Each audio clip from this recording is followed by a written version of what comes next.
would like to welcome all the senior academic staff of our faculty and also non-academic staff.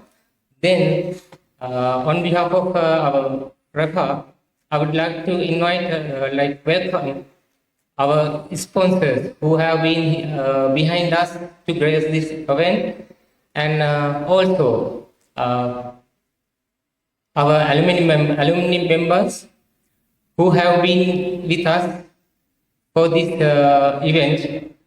So I warmly welcome you all, and we hope we will have a nice evening today. So I hope I won't miss any names, and I warmly welcome all of you. Thank you.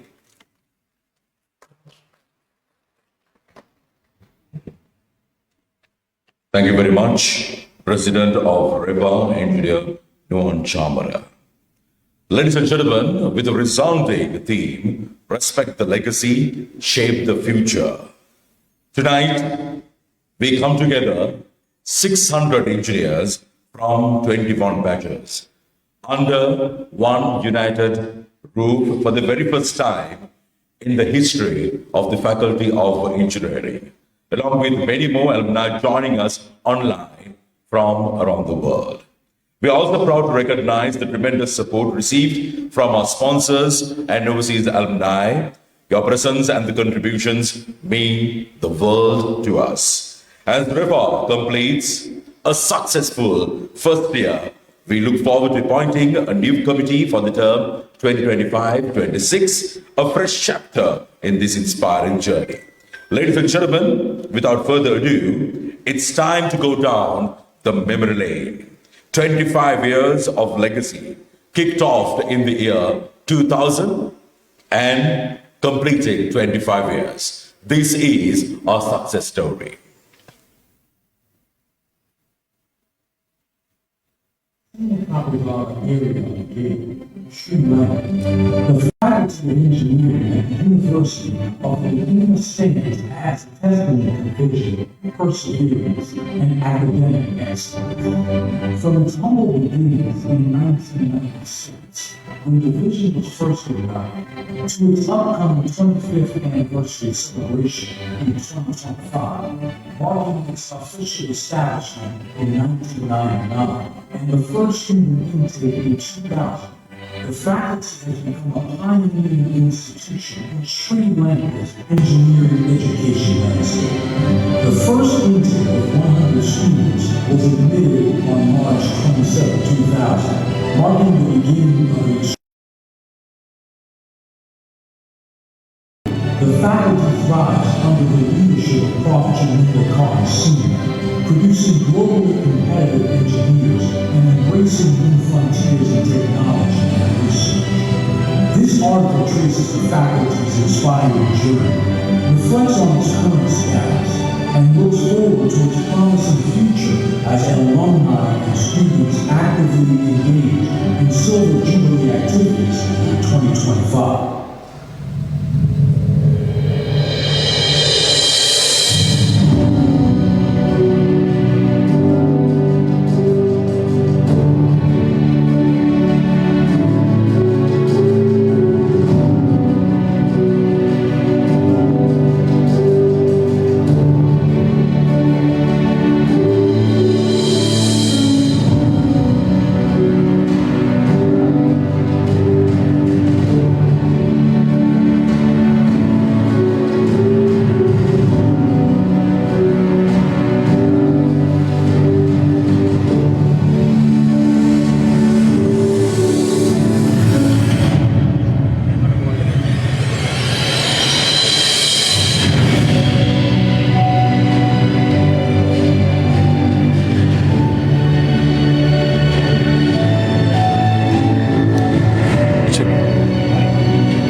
You can do a better job than that in celebrating your memories. Come on, everyone.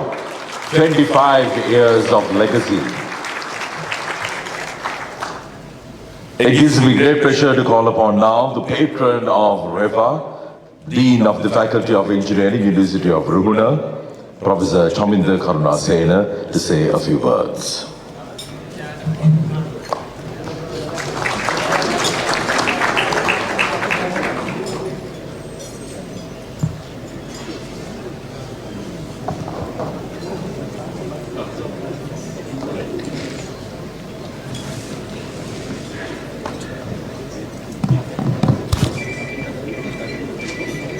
Very good evening, everyone. Our distinguished guests, including our chief guest, guest of special guest, and guest of honors, and all the officers, of bearers of REFA, and my fellow academics, and all our previous deans, heads of the departments, and especially the members of the Alumni Association of Engineering Faculty Ruhuna. So as the Dean of the Faculty, I'm very proud to see this gathering, particularly our products. I'm happy to call, on behalf of the faculty, I'm really happy to call you all our proud products. In a couple of departments in the faculty, we teach you how to design products in order to sustain under different conditions to satisfy customers. But when we look back in this 20 years journey and looking towards your success, we are very happy that we have also created successful products who are not just serving as following common standards, but you are actually setting standards. The many occasions we hear very great news about your success stories, and we are very proud that the products of Engineering Faculty Ruhuna are excelling in industry both locally and internationally. So, Engineering Faculty Ruhuna, our students, staff, the synergy is quite unique. And being located in down south of the country, blended with very fascinating learning environment and very custom culture, student-teacher relationships, in all these sustainable background, I think you are witnessing to the whole community of Sri Lanka that Ruhuna Engineering is a brand name. We are quite unique. We are known to the industry as engineers with resilience, who can sustain in extreme conditions, who can undertake lots of responsibility, and with untiring commitments, who can excel in the industry, leading the national and international arenas. So, in the juncture of celebrating 25 years of the inception of the faculty, we see, as on behalf of the administration of the faculty and university, we see there are 4 pillars we can clearly identify towards the success of the faculty. One is our staff, led by academic staff, and our other non-academic, academic support and administrative staff. Our second pillar is actually the students, mainly the undergraduate students and postgraduate students. Third pillar is actually the support provided from the government, university and other institutions.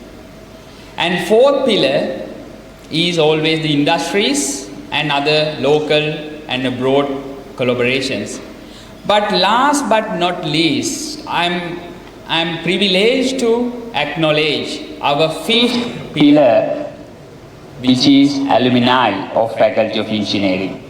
So with 25 years of experience and the legacy, I think we are now officially in this very first inaugural annual general meeting. We are proud to say you will be, engineering faculty alumni will be the fifth pillar who will support towards the sustainable, energetic growth of the faculty from now on. And this 2025 year is a quite unique year to all our faculty community, because we are going to start a new journey with big hopes. And it's been developing, being nurtured for 25 years is more than enough now to broaden our wings and fly over the horizons. So there are enough opportunities for us to tap, and we are who we are. So let the industry, national, international levels recognize who we are, and let's set standards. And being a country, we are yet to develop, we are yet to contribute as engineers towards the development of the motherland. And let me invite our valuable alumni presenting here. Let's get together and please support the operations of the Faculty of Engineering so that our students who will be graduating from time to come will be more stronger in technical skills to solve real-world complex engineering problems to the best satisfaction of the customers, while they will have soft skills and attitudes to lead the society, lead the country, lead the development, not only locally but globally. So this is definitely a possible target, and if we get together with 5 pillars working in a synergetic manner, of course it is achievable. So with this short notice, let me to greet all of you on behalf of the faculty, and as staff and administration, and on behalf of the university also, I take this moment to convey our congratulations for the office bearers of the REFA to make this great event for us to celebrate it is your first AGM, and it is our silver jubilee. And towards the end of the year, we will be showcasing our talents of the students, staffs as an exhibition, and lots of activities would come. And we desperately need your support as past students to bring down your collaborative support links towards the betterment of the faculty. Of course, being a developing country, although we maintain our highest possible standard with almost every degree course accredited by IESL, yet there are enough challenges. Many of you from first couple of batches, you may experience, we saw in many photographs, just you have had hundreds or very close contacts, very small batches. Of course, although the number is less, we can obviously feel the impact you are giving, influence you are giving to national development. But now the batch size is 5 times. The recent intake was the 26th batch, which happened about a week ago. That is 545 students. And altogether we are serving 2,200 students. Ideally, we should have 220 staff members to serve, but I'm very proud. We have about 60, including senior and junior academics. They are somehow managing the workload with extreme difficulties. But I'm very happy to tell, still they are committed and they are eager to go, because we are unique Ruhuna. And therefore, in this 2025, when we expand our services to the society, we will definitely need big support from alumni, providing us support like guiding students, giving tech talks, maybe bringing us industry-university collaboration opportunities, and you may serve in different capacities toward academic and other research and development activities. And from this year onwards, now I am proud to say the faculty is moving towards the international standards. And not just standards, we are following best practices. The university is now 24/7 open place. Gates are open, students are free to operate, and university, the faculty is particularly free environment for any students to engage and develop themselves. Our study rooms are 24/7 open. And very soon we'll be establishing research and development centers for students to come up with innovations, inventions, for them to develop rockets, engines, robots, whatsoever. Because we are going to have some KPIs towards patents, knowledge creation, and many things would come. So therefore, in the government framework, it will be quite challenging for us to go beyond this traditional red tape. For that, we desperately need the support, guidance from many of our experienced and valuable senior students. Therefore, without extending my talk further, with that concluding remark, I wish you all the very best and have a pleasant evening. Thank you so much.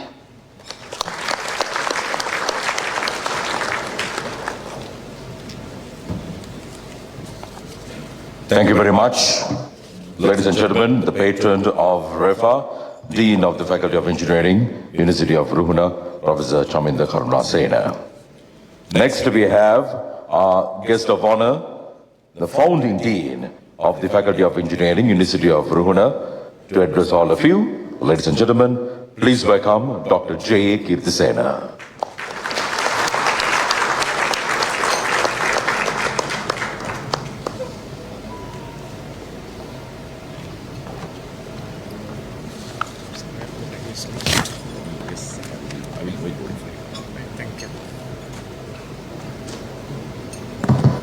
Good evening, friends.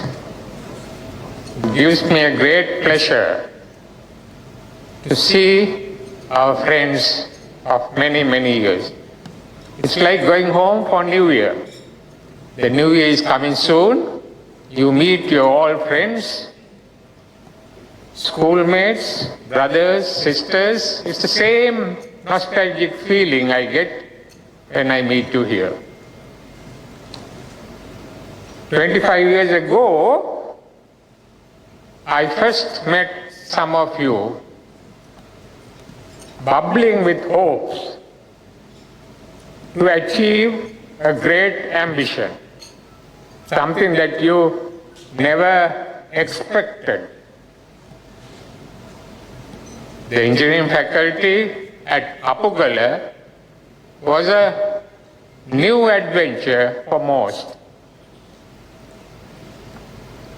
Now, listening to the Dean, we saw so many strengths and success stories about the faculty.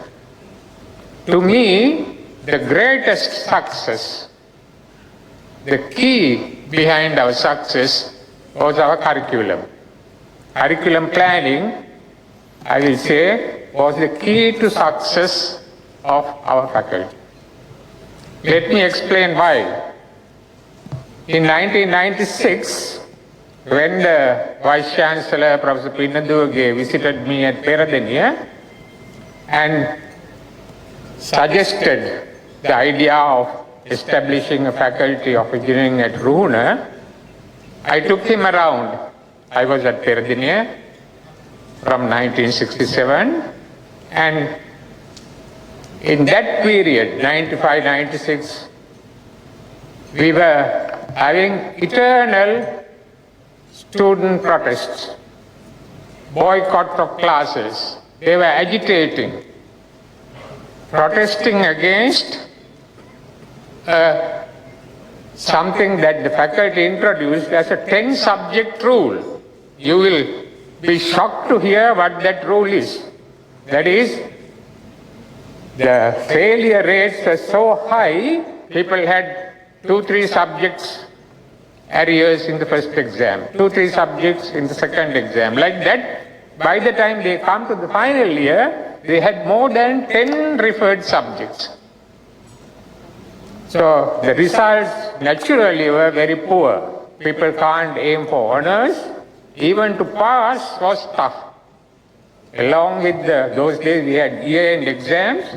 With the 4-5 final year subjects, they had 10 repeat subjects clear. The faculty put a limit to 10. The students were protesting against that. They wanted more references. So I told Professor Pinnaduge, this is the situation. If you go and create another engineering faculty with poor facilities, without solving these problems, you're going to have these problems in Gaul. And you will spoil the good schools in that neighborhood. Mahinda, Richmond, Sangamita. The minister was very keen. I explained the same thing to the minister. The minister was, I have met him at Vijayavadan Hall at Peradeniya. So he understood. So he said, come and create a good faculty for me. I will do anything that you suggest. So I told him it is not easy because UGC can't give us money to buy equipment. To buy a single piece of equipment for Peradeniya was tough. So how can we establish a new engineering faculty with UGC money? And Peradeniya was having enough staff problems, recruiting staff.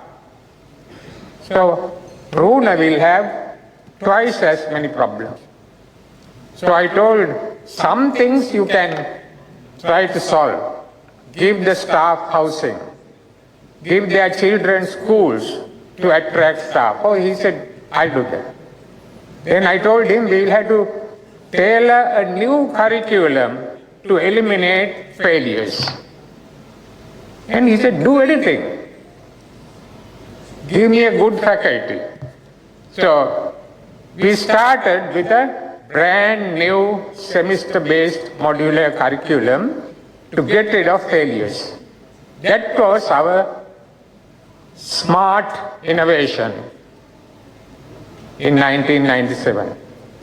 Thanks to some academic help from Professor Jeevan Hool, Raja Dialvis, Arjuna D'Souza, Tishan and Chinta Jaisingha, and some of the people who were voluntarily assisting us, Saman Jayant and Geetani Jakodi, and some we recruited like Priyanta Gunaratna, Dr. Somasundareswaran, Harsha Surya Rachi, Mihirini Vagarachi, young blood.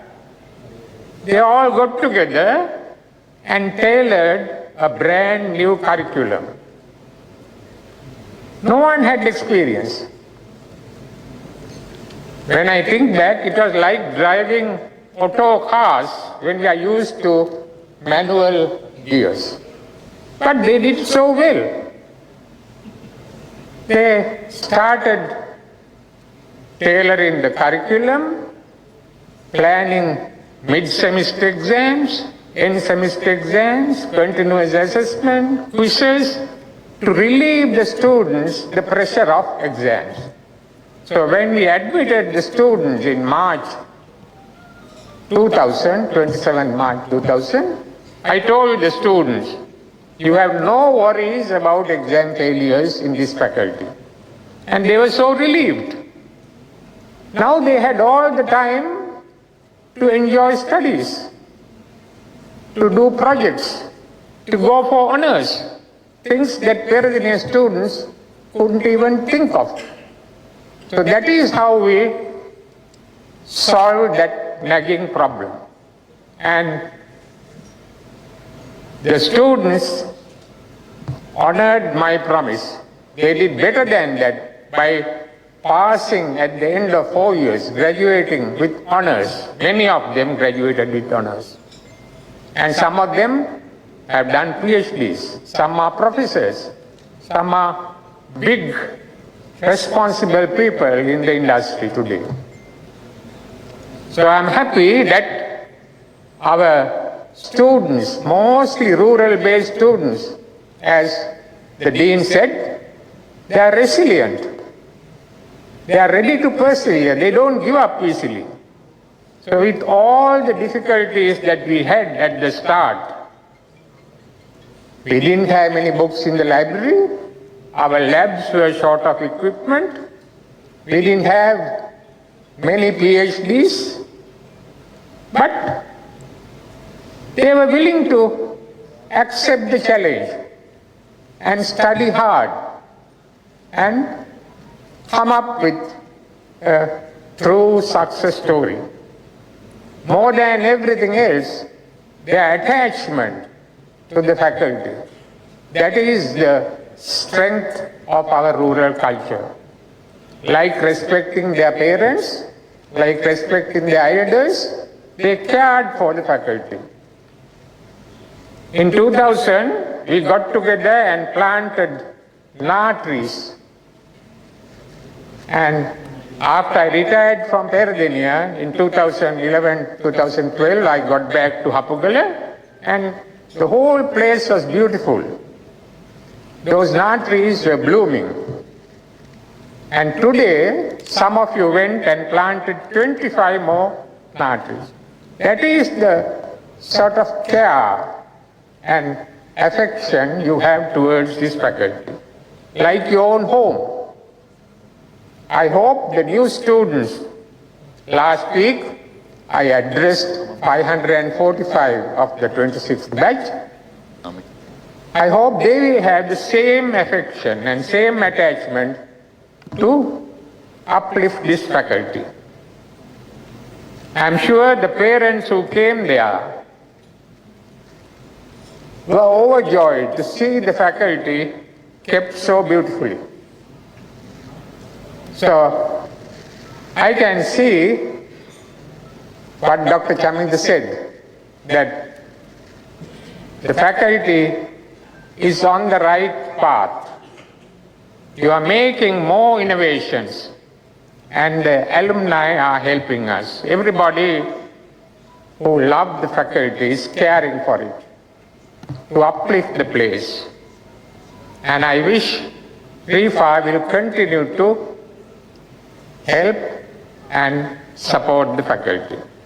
I wish you all success. Thank you.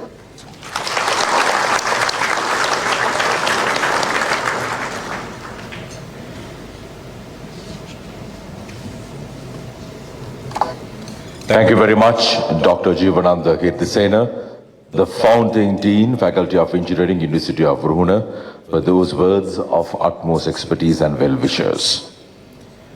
Next, ladies and gentlemen, I would like to call upon Senior Professor P.A. Jayantha, Vice Chancellor of University of Ruhuna, our chief guest, to address the 25th anniversary celebrations of the Faculty of Engineering, University of Ruhuna, and AGM 2025. Ladies and gentlemen, please welcome our chief guest.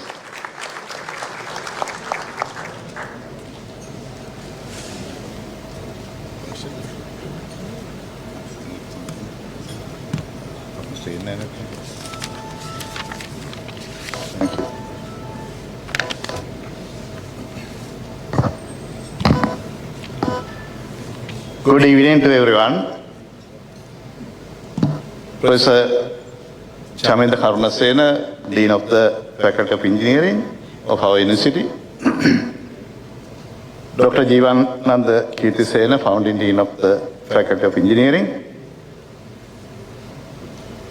And founding academic and non-academic staff members. Keynote speaker, Mr. S.C. Veerasekara,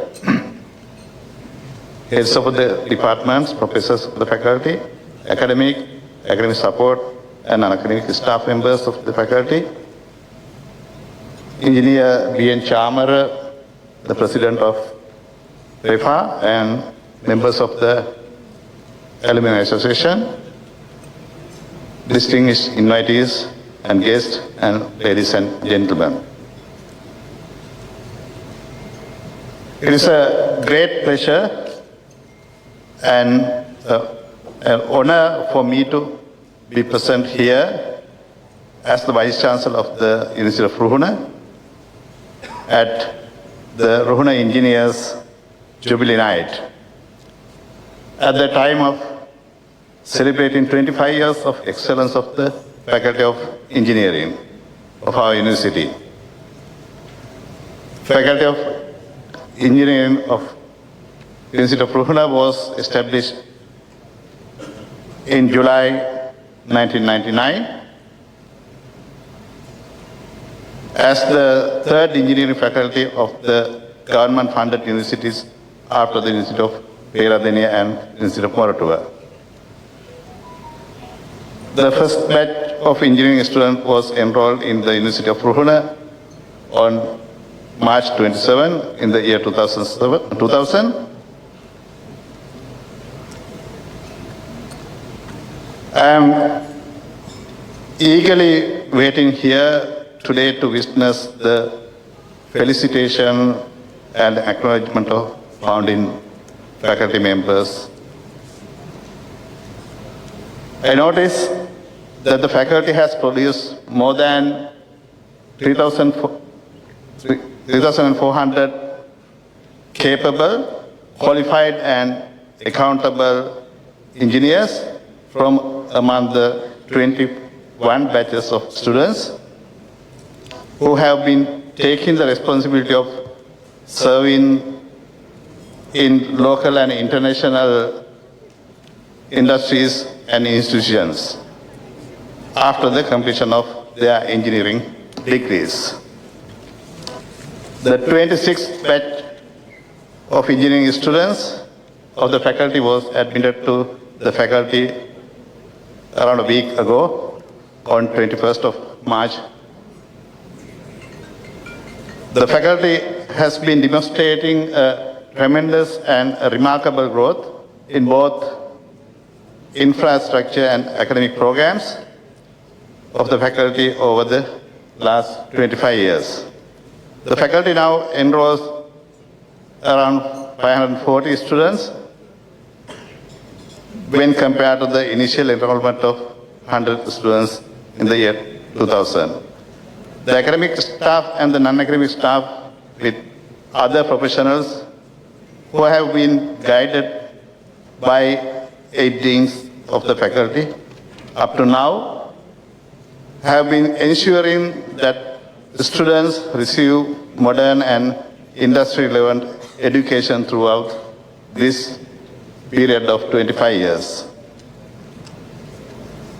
I was inspired by Dr. Jivananda Kirtisena and late Professor Lakshman Jayadilaka, the first and second deans of the faculty, as I noticed their contributions for the development of the faculty when I was a young academic staff member of the Faculty of Science of this university.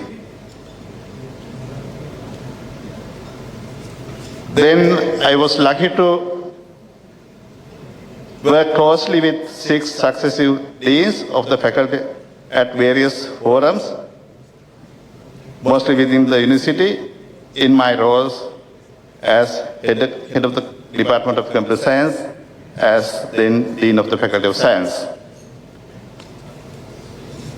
If I name the members, the deans of the faculty, I was lucky to work with Professor Kitsri Lianage and Dr. Nayana Alagiyawanna, Dr. Chandana Pereira, Dr. Harsha Suryanarchi, and Dr. Chitral Ambawat, and Professor Chaminda Karunasena as well.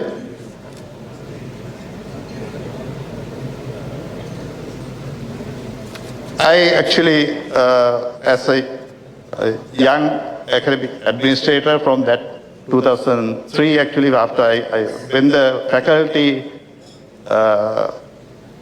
established, yes, on the same year, the same month, actually, I had to go to my PhD studies, and I was witnessing the establishment of the faculty during that time, and then soon after I came here, I came back to the faculty. I was appointed as the head of the Department of Computer Science. From that time onwards, I was closely working with these deans of the faculty. The first one was Dr. Kitsri Lianage, and then others. And Dr. Nayana Alagiyawanna, as a dean of the faculty also, I worked with him, and he was the Deputy Vice Chancellor, again, I was working with him very closely. Again, Dr. Chandana Perera, Dr. Hasa Surayachi, and Dr. Chitra Ambatha, working with me at various occasions. With that, I actually, I learned a lot from them at time to time, seeing how they work for the development of the faculty and how they see the problems of the faculty, how they resolve those ones. I guess that I learned a lot from them. I had to mention that here actually.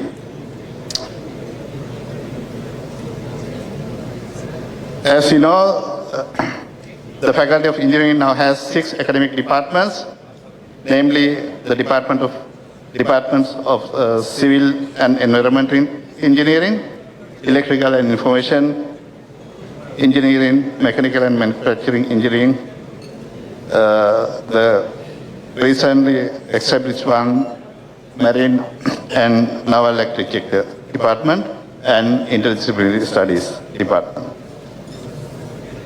I endorse one of the statements of the Dean of the Faculty, Professor Chaminda Karunasena, that we are gifted with a dynamic team of academic staff members having world-recognized postgraduate qualifications and heaps of industrial experience to guide the students of the faculty in their journey towards the success of their individual careers and especially for the development of the society. It is great to witness the formation of the Ruhuna Engineering Faculty Alumni Association, REFA, 1 year ago, and their dedication in uniting alumni from all batches into one umbrella, especially because one of the greatest strengths of an educational institution is its alumni network. Importantly, this unity will not strengthen the faculty's network of alumni from individual batches, but also creates opportunities for mentorship, collaboration, and professional growth among them. That is especially because Ruhuna engineering graduates have earned a strong reputation in the industry, excelling in engineering, leadership, and innovation. After all, their achievements are truly a testament to the quality of the education and training provided by the Ruhuna engineering faculty. At this juncture of the silver jubilee of our Faculty of Engineering, it is important for us to focus on the future. The faculty must continue to embrace technological advancements, strengthen industry partnerships, and foster research-driven education. We are to support and encourage our students to explore the opportunities for entrepreneurship and to be engineers who will be skillful to address the challenges of our country as well as of the modern world innovatively. As the Vice Chancellor of the University of Ruhuna, I extend my gratitude to the past and present deans of the faculty, faculty members, other academic and non-academic staff members, students and alumni for their dedication and hard work on their collective contribution to the development of the faculty. I request alumni and the current and future students of the faculty to dream big and to be innovative in order to carry forward the Ruhuna engineering legacy with the pride and excellence. I am confident that we are celebrating this Silver Jubilee with pride, gratitude, and a strong ambition for an even brighter future for our faculty, as this will be one of the turning points for the development of Faculty of Engineering of the University of Ruhuna. I wish you all a very happy and productive evening. Thank you.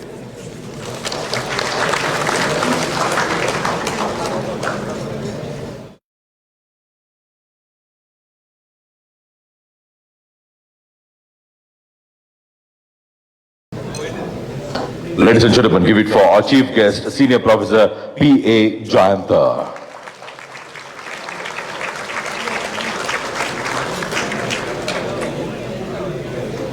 Thank you very much. Please be seated.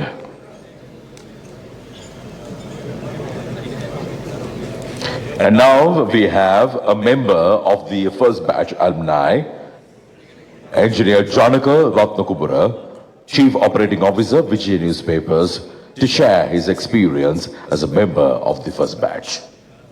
Ladies and gentlemen, Engineer Janaka Ratnakubara.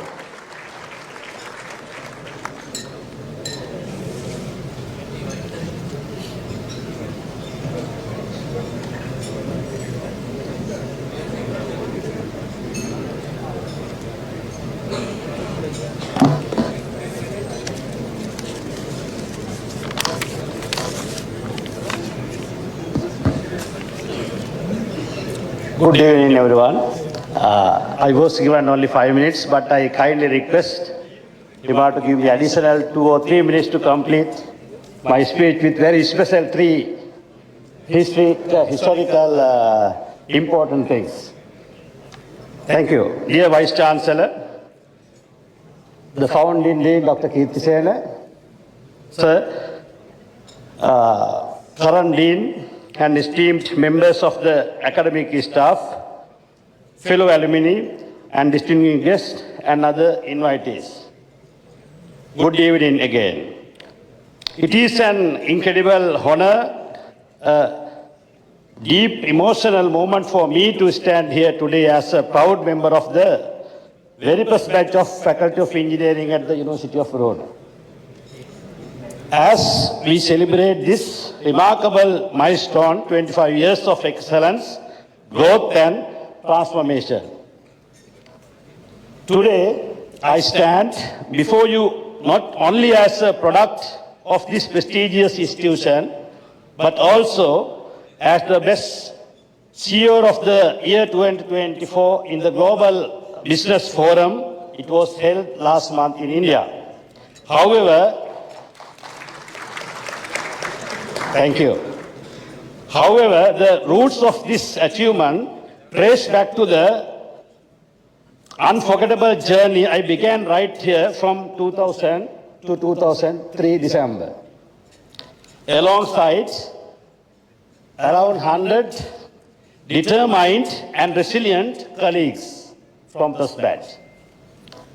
I would like to share 3 key aspects from those early years that shaped us as individuals, as a batch, and continue to influence who I am today. The first important point that I need to mention, that is about the humble beginnings, overcoming challenges with limited resources. When we, the first batch, walked into the faculty in 2000, it was truly the beginning of something from scratch. We started with minimum physical resources, no even laboratory facilities of our own faculty, no dedicated hostels inside the premises, and at times not even access to clean drinking water. I still remember how we had to travel to other established engineering faculties, Peradeniya and as well as Moratua, to complete our lab trainings. Our home base was not even on the engineering premises, but at the medical faculty hostel in Karapitia. It was a logistical challenge, but we adapted. There were days when even the water running through our taps was salty, mixed with seawater. Yet we did not demand luxuries. We only asked for drinking water, and we managed everything else with the determination and grit. Thanks to the leadership of our founding dean and the administrative staff, Madam Assistant, Senior Assistant Registrar also here today. At that time, the water bowsers were provided us to take for the drinking purposes, so that the faculty could continue running without closing a single day. These hardships taught us resilience, flexibility, and how to make the most of what we had. Lessons that have stayed with me and proved invaluable in my professional journey. The second important point that I must mention, that is the power of unity and discipline of the first batch. The discipline, despite these difficulties, what stand out most is the unity among us. The first batch, around 100 students, we formed a bond like no other,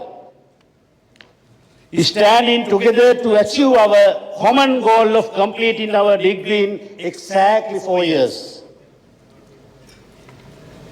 Unlike what is often seen in universities' environments nowadays and even past, we didn't lose a single day to unrest or strikes.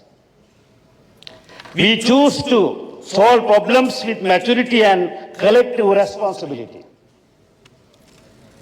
We valued our time and respected the opportunities we were given. We also took great pride in maintaining the beauty of our faculty premises. We never pasted a single poster on the walls of the buildings or walls of the boundaries inside the faculty. These actions may seem small, but they reflect the mindset and values we shared. That unity and discipline molded us into responsible professionals.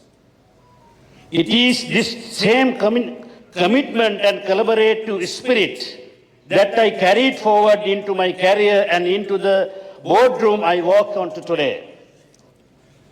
The third point, the most important that I should mention, the leadership and mentorship that shaped us.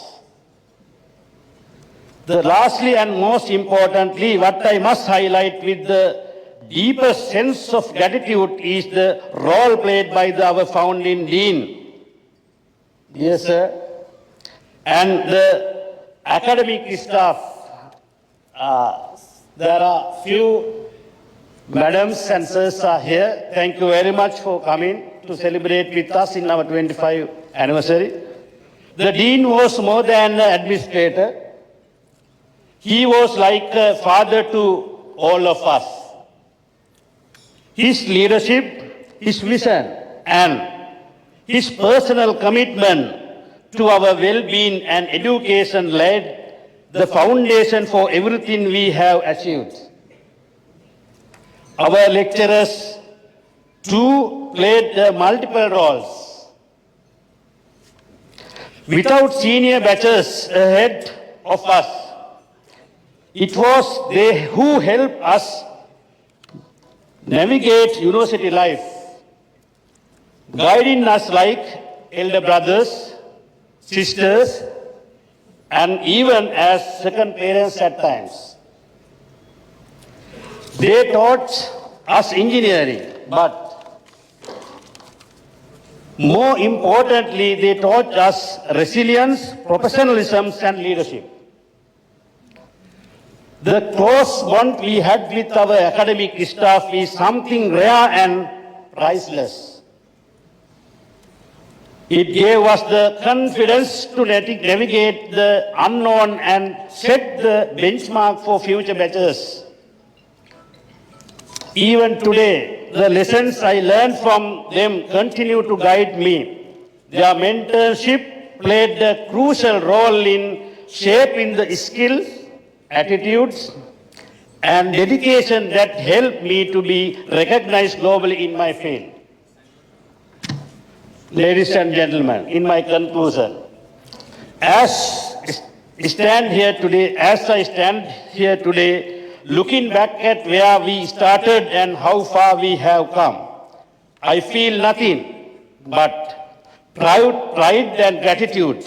The Faculty of Engineering at the University of Ruhuna has not only given us a degree, but it has built characters, resilience, and leadership in all of us.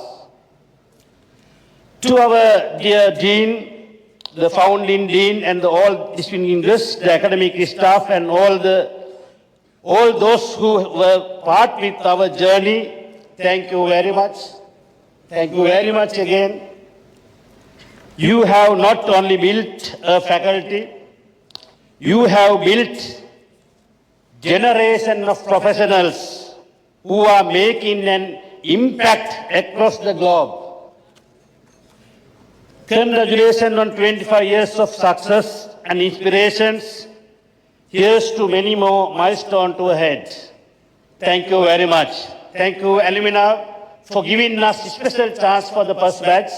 We appreciate it. We wanted to share our experience with you, all of you all. Thank you very much again. Thank you, sir.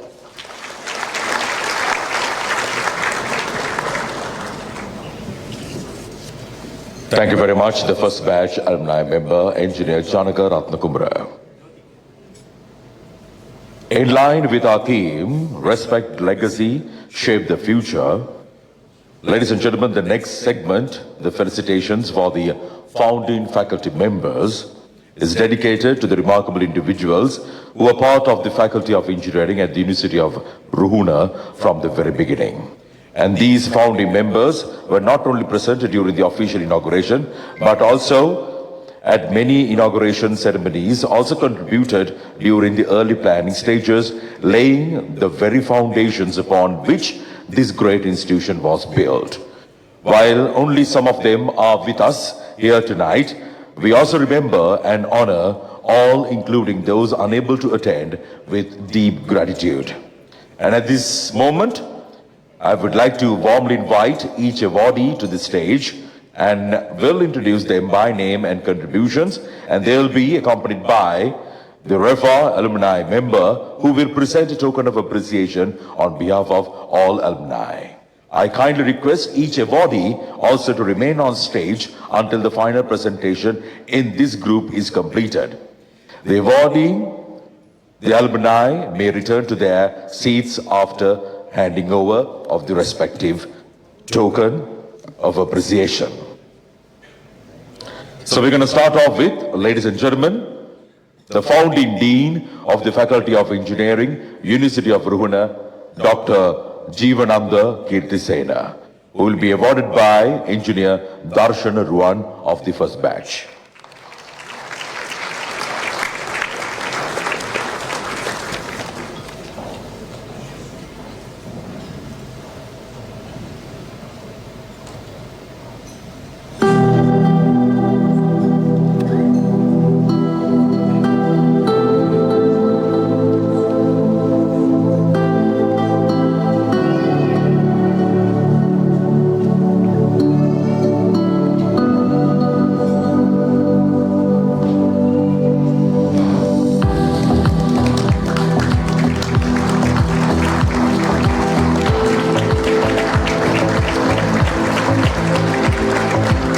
standing ovation offered to the founding dean.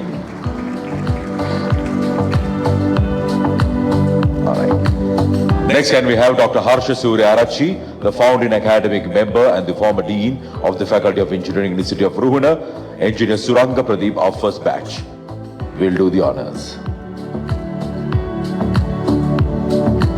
Then we have Dr. Mihirini Vagarachi, founding academic member and the head of the Department of Interdisciplinary Studies, Faculty of Engineering, University of Ruhuna, being honored by Engineer Dr. Prasanthi Ranasinghe of the third batch. Professor Tishan Jayasinghe, founding academic member of the Faculty of Engineering, University of Ruhuna, will be honored by Engineer Asanga Veerasinghe of the fourth batch. Professor Chinta Jayasinghe, the founding academic member of the Faculty of Engineering, University of Ruhuna, will be honored by Engineer Pradeep Dankanda of the sixth batch.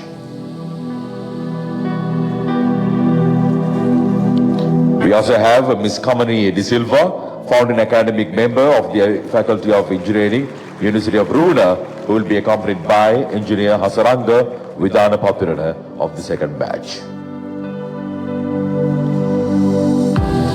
Professor Sudesh Vijayasinghe, founding academic member of the Faculty of Engineering, University of Ruhuna, will be accompanied by Engineer Dr. Tilina Veerasinghe of the seventh batch.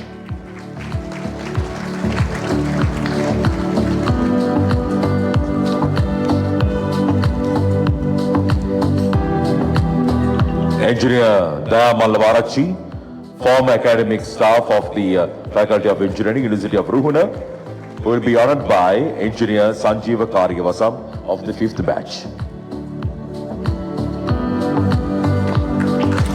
And Mrs. A.K.D. Karunaratna, founding faculty registrar of the Faculty of Engineering, University of Ruhuna, who will be honored by Engineer Shamali Handivathage of the third batch.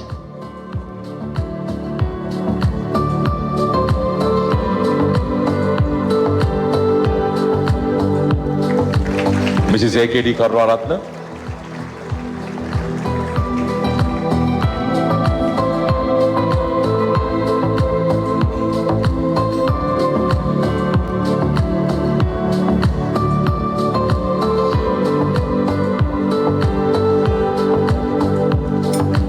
Right, can we have all of you now lining up in front of the main dais to take a group photograph?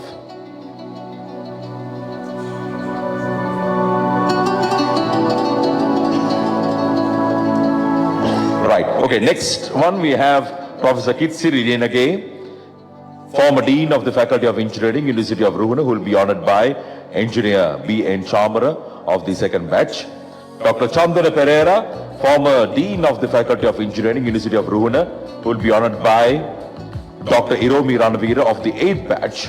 Dr. Chitral Ambavatta, former Dean of the Faculty of Engineering, University of Ruhuna, who will be honored by Engineer Dr. Kumar Jayavikrama of the first batch. Professor Chaminda Karuna Sena, Dean of the Faculty of Engineering, University of Ruhuna, who will be honored by Engineer Varunika Kodituaku of the 8th batch.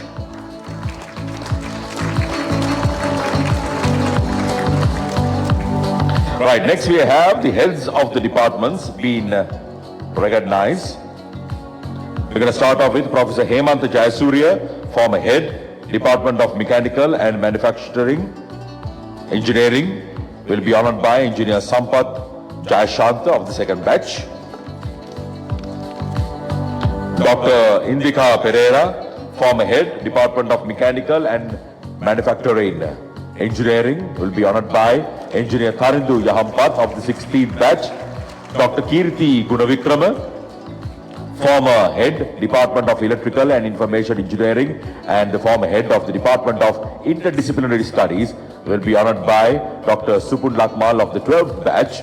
Dr. Rajita Udawalpola, head of the Department of Electrical and Information Engineering, who will be honored by Engineer Gihan Lagunarangoda of the 9th batch. Professor K.S. Vanyarachi, former head, Department of Civil and Environmental Engineering, will be honored by Engineer Amit Bandara of the 13th batch. Professor Sudhira De Silva, former head, Department of Civil and Environmental Engineering, will be honored by Engineer Samit Ranga of the 10th batch. Dr. Nandita Hettiarachi, former head, Department of Mechanical and Manufacturing Engineering, will be honored by Engineer Loshan Halayan Goda of the 4th batch. Dr. Neeta Dayanti, former head, Department of Civil and Environmental Engineering, will be honored by Dr. Kasunari Ratna of the 12th batch. Dr. Ruan Talage, former head, Department of Mechanical and Manufacturing Engineering, will be honored by Engineer Rohan Edurisurya of the 6th batch. Dr. Tushara Rikamarachi, head of the Department of Civil and Environmental Engineering, will be honored by Engineer Kalana Vikramasinghe of the 19th batch.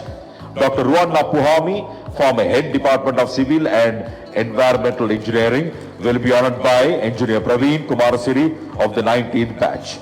Now we have the academic and the non-academic members for their long service period and continuous contributions to the faculty being recognized. We're going to start off with Dr. RPS Chandrasena, former academic in the Department of Electrical and Information Engineering, will be honored by Engineer Sandhu Vikramasinghe of the 15th batch. Professor Udeni Navadamua, former academic in the Department of Civil and Environmental Engineering, will be honored by Engineer Dan Marambada of the 9th batch. Professor Tushara Chaminda, Board of Study Chairman, Faculty of Engineering and Academic Staff Member in the Department of Civil and Environmental Engineering, will be honored by Engineer Tarindu Janaraj of the 15th batch. We also have Mr. Nishant Karyavasam, English Program Coordinator under the Development Program since first batch to the 14th batch, who will be honored by Engineer Chaturanga Madhushan of the 11th batch. Mr. Arvind Kalansurya, founding non-academic member from the Examination Division, Faculty of Engineering, will be honored by Engineer Chamila Indrajit of the 7th batch. Ms. Sandhya Jayasekara, founding non-academic member working as the Dean Secretary, who will be honored by Engineer Adipa Taruka of the 21st batch, and Mr. Dan Udeshanta, founding non-academic member of the Maintenance Division, who will be accompanied and honored by Engineer Hirun Senivaratna of the 21st batch.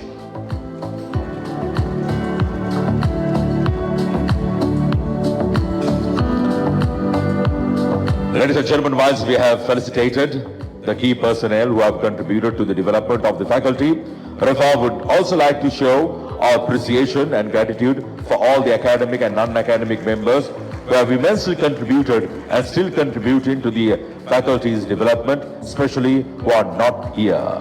Shall we all put our hands together, give all of them a big round of applause. Come on.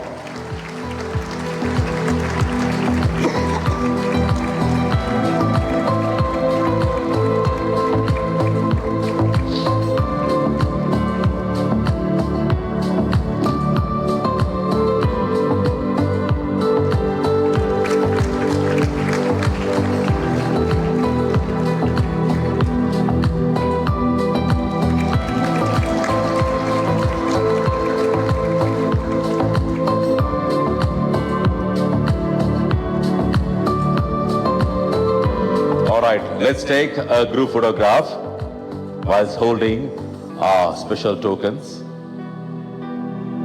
up and straight.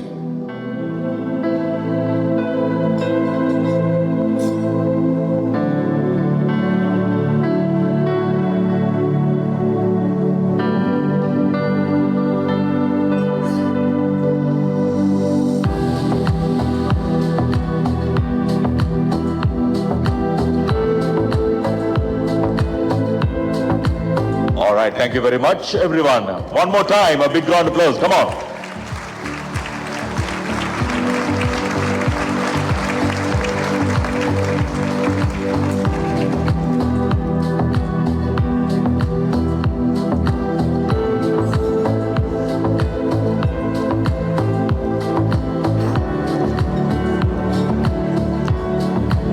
Right, up next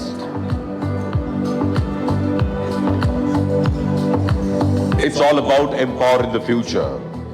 We are ready for a very special alumni donation to the university now. A generous donation of PLC training kit valued at 5 million rupees to the Department of Mechanical and Manufacturing Engineering by MSN Engineering, along with Engineer Sanjeeva Sumira, a proud member of the third batch of the Faculty of Engineering.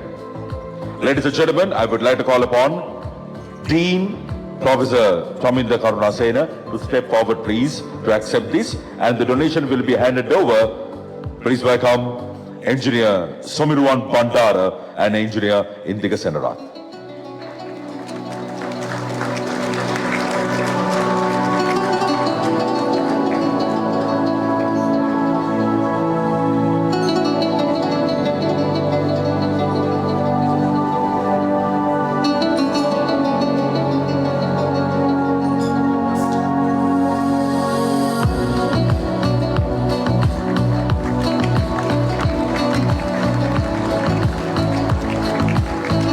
Everyone, come on, give it for a generous contribution of a PLC training kit valued 5 million rupees.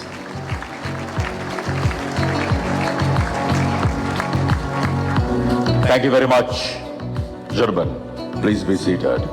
Right, before we move on with the rest of the proceedings, it's time to enjoy yet another special dance performance by Ahasna Dancing Academy.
Thank you very much to the members of Ahasana Dancing Academy.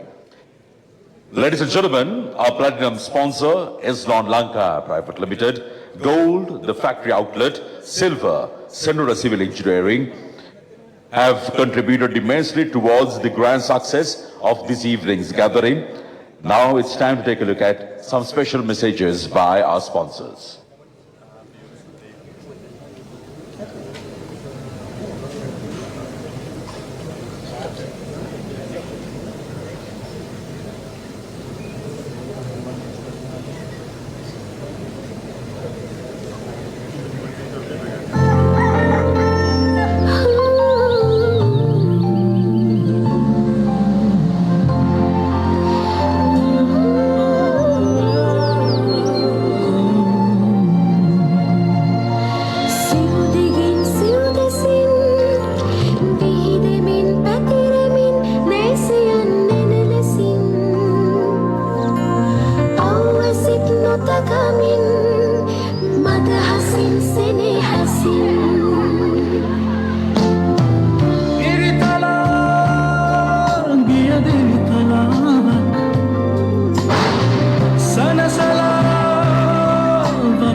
would like to appreciate all our overseas alumni for their generous donations as well. At the same time, we would like to appreciate the sponsors' commitment to our Jubilee Night celebrations, which goes beyond just the financial contributions, but also it demonstrates their dedication to fostering the growth and the success of the next generation of engineers. And now I would like to call upon the representatives from the following organizations to the stage to receive your token of appreciation on behalf of all the sponsors who supported the Jubilee Night. And I would like to call upon Engineer Jayasha Gajadira, Engineer Tarindu Yahampat, and Engineer Chanaka Kularatna to step forward to hand over the tokens of appreciation.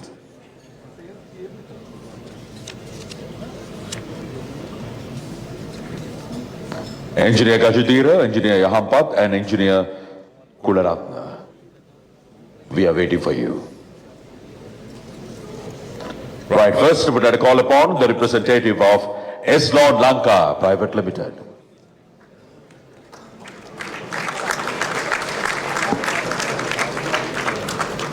I think you can give them a bigger round of applause. Come on everyone, to all our sponsors.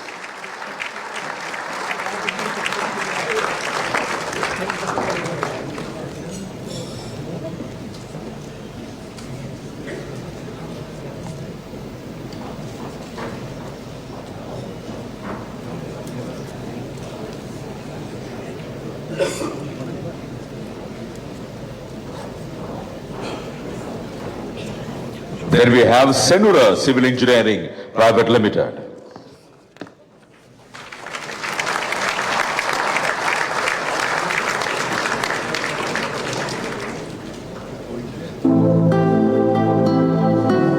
Anyone from Senura Civil Engineering?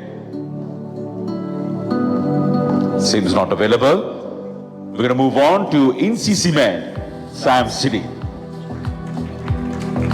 Senura is coming. Senura is also coming.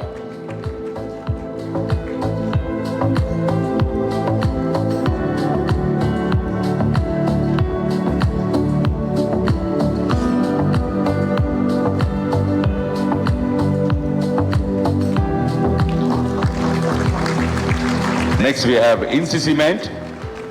Get ready. Homelands Group of Companies. Homelands Group of Companies.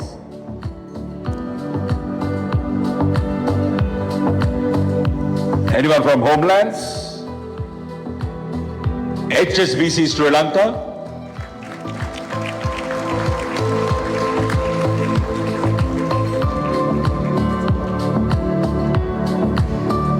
And Vijay Newspapers Limited.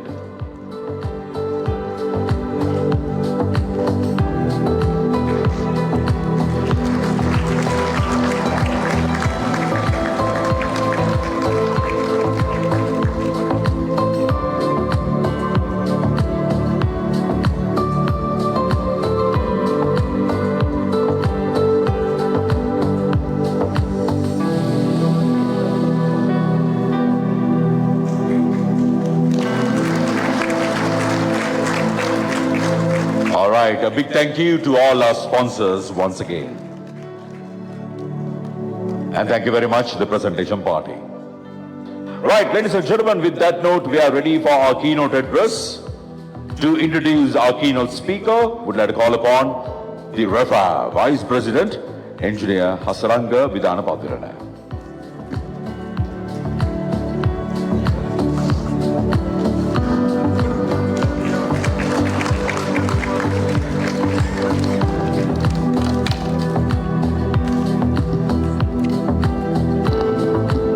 Thank you, Dushan. Good evening, everyone, and let me introduce our keynote speaker today.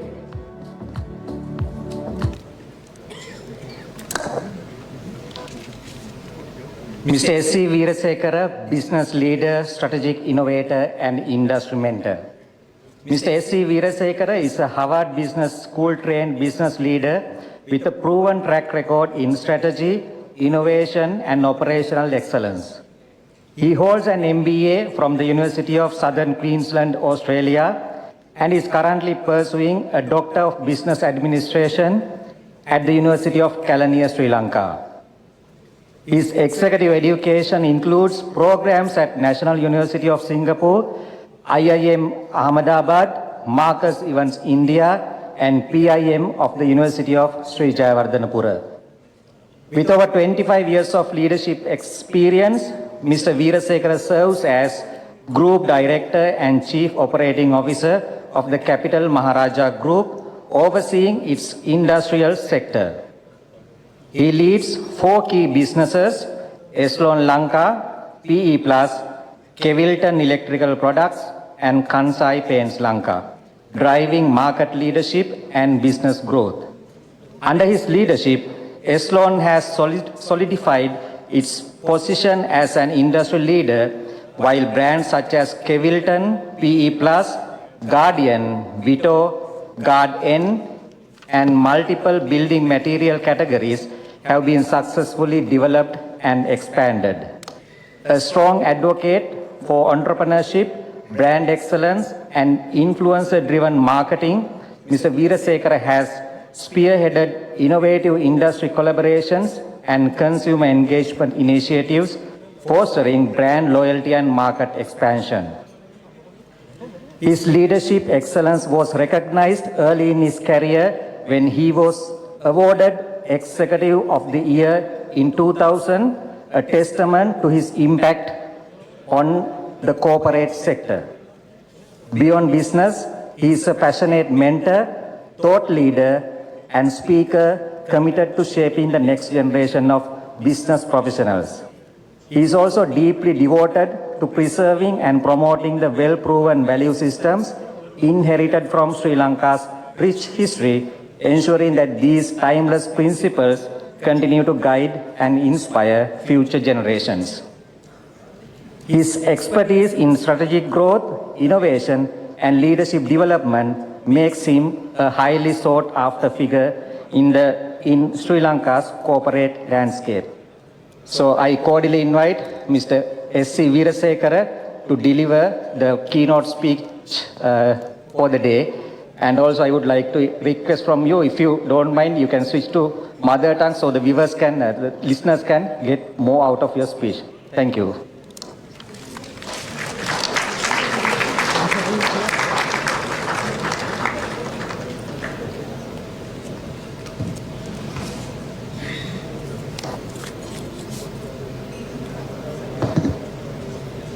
Ayubowan, Vanakkam, Assalamu alaikum. Good evening. Thank you, Mr. Hasaranga, for nice introduction.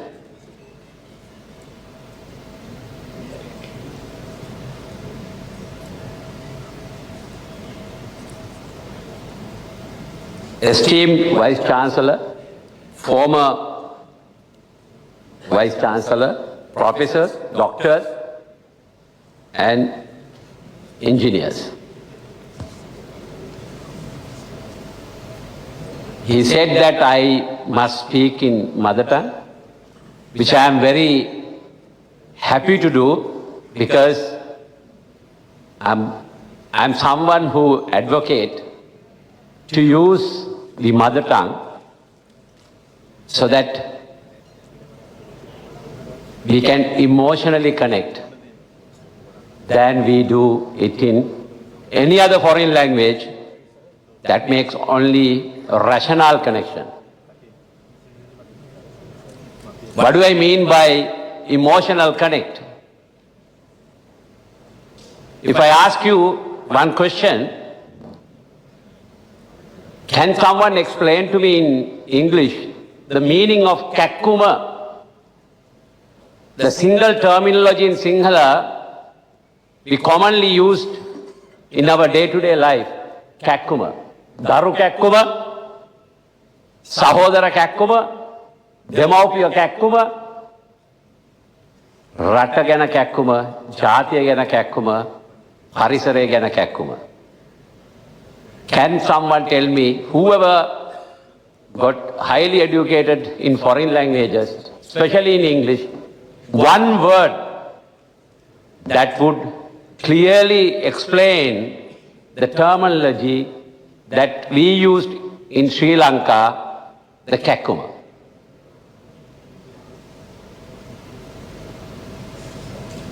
I'm sure because this is not the first time that I am asking this question. It has been a many time.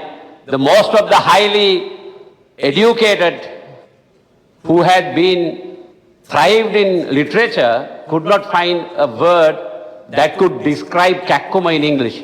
The closest terminology that I have come across is ardor. But that does not explain our Kakkuma. Having said that, I speak with Kakkuma today.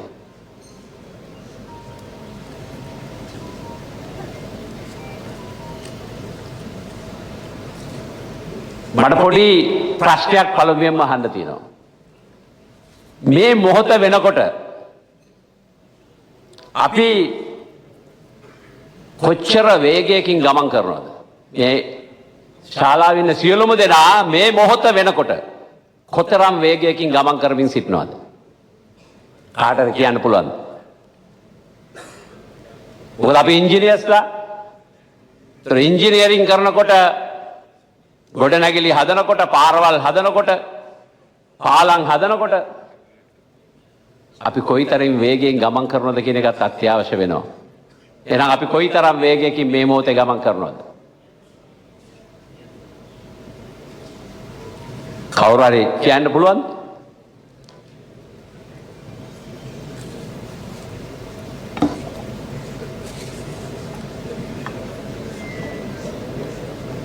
අපි අහලා තියෙනවා පෘථුවිය තමා වටා පරිභ්‍රමණය වෙමින් සූර්ය වටා යනවා කියලා. මේ මොහොතේ අපි පැයට කිලෝමීටර් 1670ක වේගෙන් ගමන් කරනවා. ඒ අපි පරිභ්‍රමණ වේගය. එහෙනම් අපි මෙහෙම ඉඳන් හිටියට පෘථුවිය ගමනේ. හැබැයි ඒ සූර්යයා වටා ගමන් කරන වේගය මොකද්ද? 1,7226යි. පැයට කිලෝමීටර්ස්. පැයට කිලෝමීටර්ස්. ඒ කියන්නේ පළවෙනි එක 1670 කියන්නේ ශබ්දයේ වේගයටත් වැඩියෙන් යනවා. එහෙනම් මෙතරම් වේගයෙන් පෘථිවිය ගියත් අපි කාටවත් දැනෙන්නේ නැහැ. අපි ඔතන ඉඳගෙන හිටියා. සමහරු කනවා බොනවා. මේ වෙලාවේ ලෙඩ ඇඳන් වල ඉන්නවා අය. තව සමහරු ආරෝග්‍ය ශාලාවල මං හිතන්නේ එක එක බෙහෙත් ගන්නවා.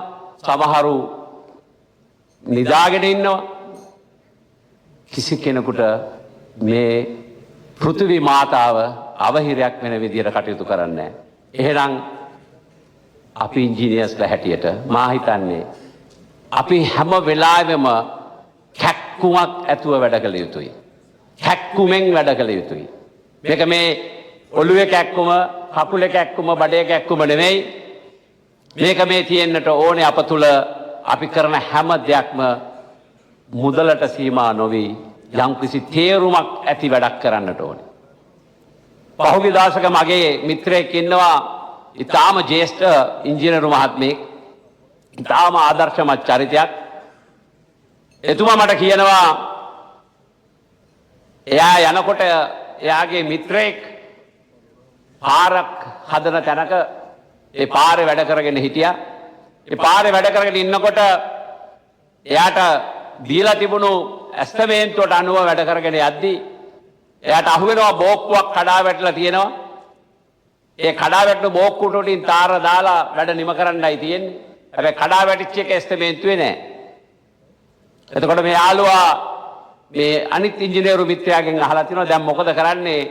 මෙතන මේක කඩා වැටිච්ච බෝක්කුව දැන් මේකේ උඩින් තාර දාලා වැහුවට වැඩක් වෙන්නේ නෑ නේද කියලා. ඒකට කරන්න දෙයක් නෑ ඇස්තමේන්තුව දීලා තියෙන්නේ මෙච්චරයි.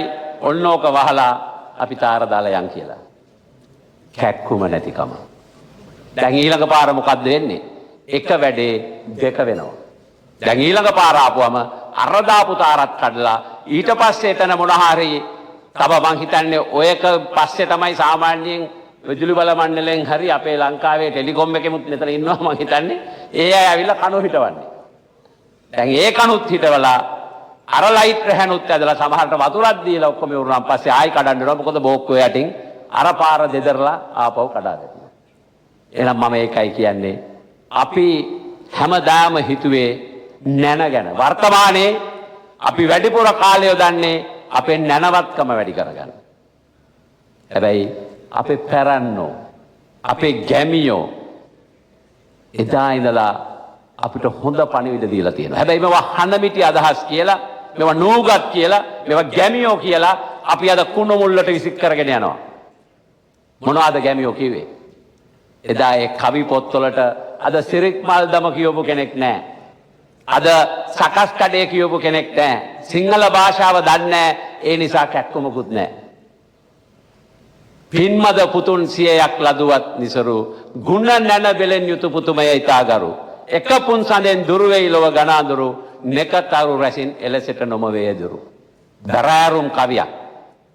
මේක ඉගෙන ගන්න නම් අපිට අර දේශීය මව් භාෂාව, මොකද මව් භාෂාව කිව්වම සිංහලයට සිංහල, දෙමළයට දෙමළ, ඉංග්‍රීසියට ඉංග්‍රීසි. අපි හොඳටම දන්න දෙයක් තියෙනවා. අපි රටවතට ගමන් කරද්දී කවුරු හරි අපිට කදින් ඉංග්‍රීසියෙන් බැන්නත් අපිට මහා ලොකුට දැනෙන්නේ නැහැ. හැබැයි සිංහලෙන් බැන්නොත් අපි ආගේ පස්සෙන් ගෙදර ගිහිල්ලා හරි අල්ලගෙන එනවා. ඒ නිසා අපි හැම වෙලාවෙම මේ හදවත තුල කැකෑරෙන අපේකම දේශීයත්වය අපි ගරු කළ යුතුයි. එහෙනම් ගුණ නැන බෙලෙන් යුතු පුතු තමයි වටින්නේ. අද අපේ දෙමව්පියෝ වර්තමානයේ පහේ ශිෂ්‍යත්වයේ පන්න ගන්න, එහෙම නැත්නම් අපස සාමාන්‍ය පෙළ පන්න ගන්න, උසස් පෙළ පන්න ගන්න මොන තරම් දරුවන් දක්කනවද? මේ අය අවසානයේ ඉතුරු වෙන්නේ මොකද්ද? කුඩා කාලේ අපිට ලැබිච්ච සෙල්ලම් කිරීමේ අවස්ථාව නැති වෙලා. ඒ අයට ගහකොළ පරිසරය සම්බන්ධයෙන් කිසිම අවබෝධයක් නැහැ. මම මේ වර්තමානයේ ඔය කොළඹ පාසල් වලට ගියාම මම එළමයන්ගෙන් ගහකොළ ගැන ඇහුවම ඒ අයට ගහකොළට පණ තියනවද පුතේ කියලා ඇහුවම මොන පිස්සුද අංකල්, කොහෙද පණ තියෙන්නේ? ගස් කොළන් වලට පණ තියෙන්නේ කොහෙද? ඒවට පණ නැහැ. ඒතර මං අහනවා පුතේ නිදි කුඹ ගහක් දැකලා තියෙනවද? නිදි කුඹ ගහක් දැකපු නැති දරුවෝ කොළඹ ඕන තරම් ඉන්නවා. නිදි කුඹ ගහ තමයි අපිට පණිවිඩය කියලා දෙන්නේ ගහකොළට පණ තියනවා කියලා. අනේ එහෙම හිතන්න පුරුදු වෙච්ච දරුවා කවදාවත් ගහකොළ විනාශ කරේ නැහැ, පරිසරය විනාශ කරේ නැහැ. වර්තමානයේ අපි සියලුම දේවල් කරනකොට ඉස්සෙල්ලාම කරන්නේ අපේ සයිට් එක ක්ලියර් කරගන්න. සයිට් ක්ලියර් කරනවා කියලා අපි කරන්නේ මොකද? තියෙන ගස් කොළන් ටික ඔක්කොම කපලා දානවා. අපේ පුරාක් අය ඒ නිර්මාණ කරනකොට ගස් කොළන් නැතුව නිර්මාණ කරන එක තමයි ලේසි. මොකද ගස් තිබ්බම මුල් වෙනවා, මුල් ආපුවම ගේ හදපු එක කඩා වැටෙනවා. මේ වගේ නොයෙකුත් ප්‍රශ්න අපි කතා වෙනවා. මගේ ගෙදර නම් අගේට වැවුණු කොස් ගහකුයි අලි පෙර ගහකුයි තිබ්බා. වයිස් චාන්සලර්තුමනි අපේ එක ගහක්වත් මං කැපුවේ නැහැ. ඒ ගහ කපන්න නැතුව ඊට උඩින් මම සැබ්බෙහෙකුත් දාලා ගහේ මුල් කොටස පල්ලෙයා සම්පූර්ණයෙන්ම වැහිලා උඩ කොටස ඇරලා තියෙනවා. මම මේ පින්තූරේ ළඟ තියන් ඉන්නවා ගහක කෘතගුණ සැලකීම කියලා පෙන්වන්නට. ඒ ගහ කොස් ගහ අධික ලෙස අර වැහිච්ච කඳේ ගෙඩි පුරවලා මට දුන්නා. කළගුණ සැලකීම. අපිට නැත්තේ මේකනේ.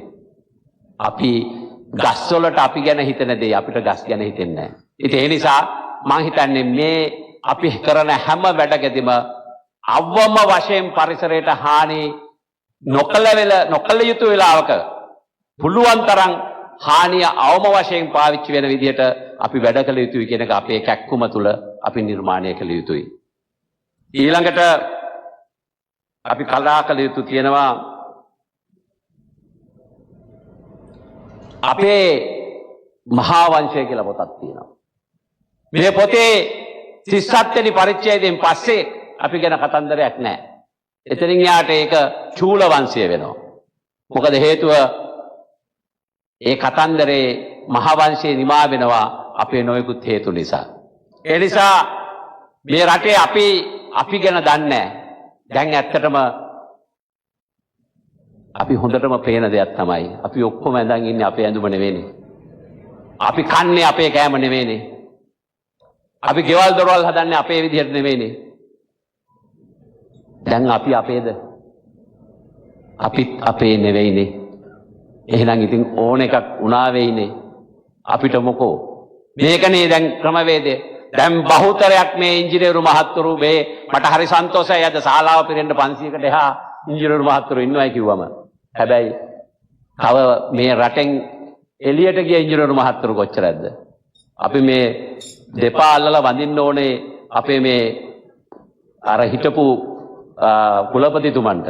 මේ රටේ ඉඳගෙන මේ රටේ ඉංජිනේරුවන් ගොඩ දාගෙන පියෙක් වගේ ඒ අයට සලකගෙන මේ ඉංජිනේරු ෆැකල්ටි නිර්මාණය කරගෙන මේ බර ගානක් දරුවෝ ඉංජිනේරුවෝ කරා.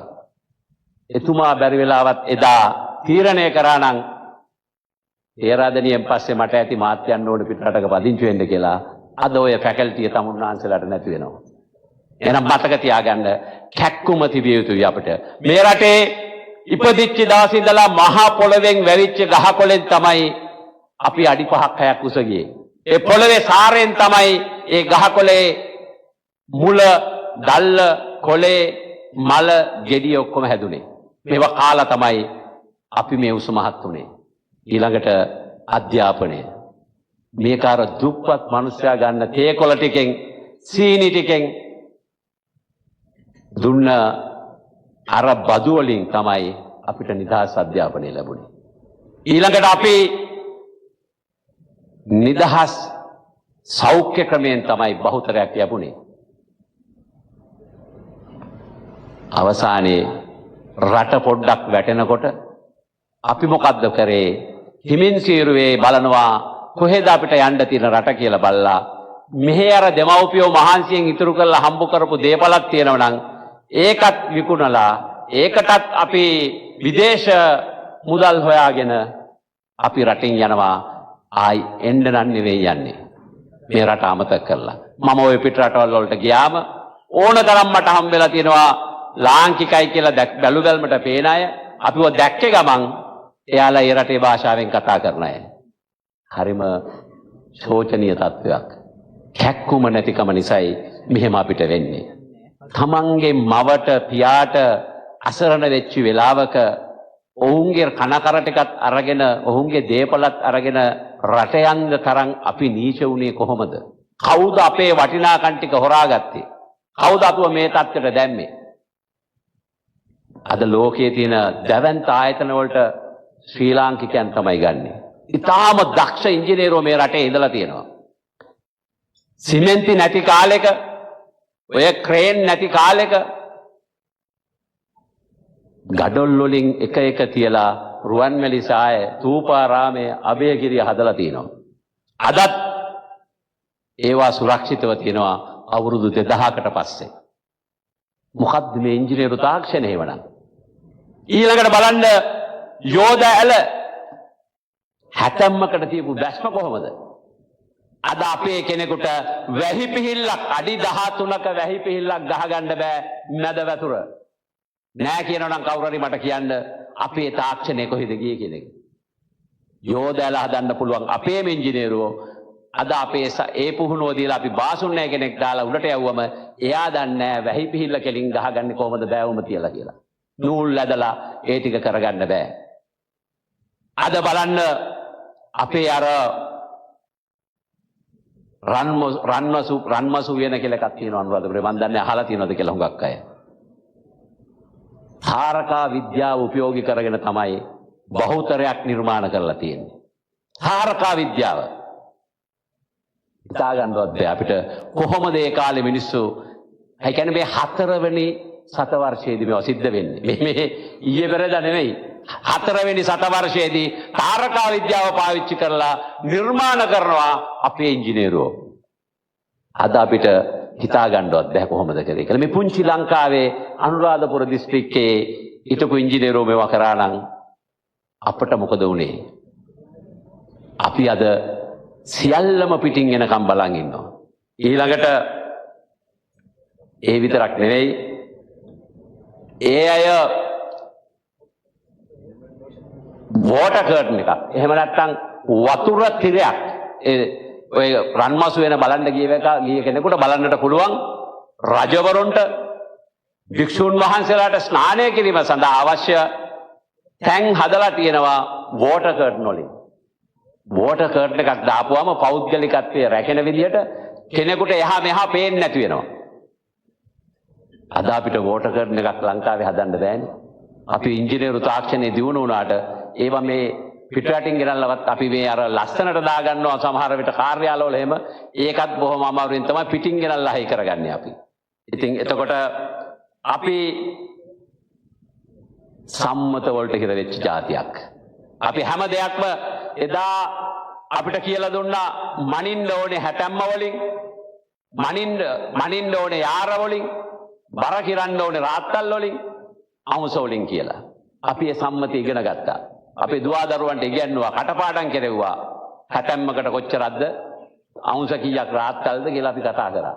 හැබැයි අවසානයේ ටිකක් කල් යනකොට අපිට බටහිරින්ම කියනවා නෑ, දැන් ඔයාලා ඔය රාත්තල් හැටම්ම අමතක කරලා දැන් හිතන්න පුරුදු වෙන්න කිලෝමීටර්ස් වලින්, මීටර්ස් වලින්, ග්‍රෑම්ස් වලින්, කිලෝග්‍රෑම්ස් වලින්. අනේ අපි වෙනස් වෙනවා. හැබැයි ඇමරිකාවයි කැනඩාවයි මම දන්න රටවල් දෙකක් තියෙනවා දැනටත්. ඒ අය තාම රාත්තල්, ඒ අය තාමත් හැටම්ම. එහෙට ගියාම අපි දැන් මේවා ආපහු ඉගෙන ගන්න වෙලා තියෙනවා. මොකද ජීවත් වෙන්න ඕනේ. එයා එහෙම බැරි කියලා අපිට මොකුත් උදව්වක් නැහැ. කැමැති නම් මෙහෙම ඇවිල්ලා ඉන්න, නැත්තම් ඔයා ගිහිල්ලා වෙන කොහේ හරි ඉන්න. එච්චරයි. එතකොට අපේ රස කැවිලි.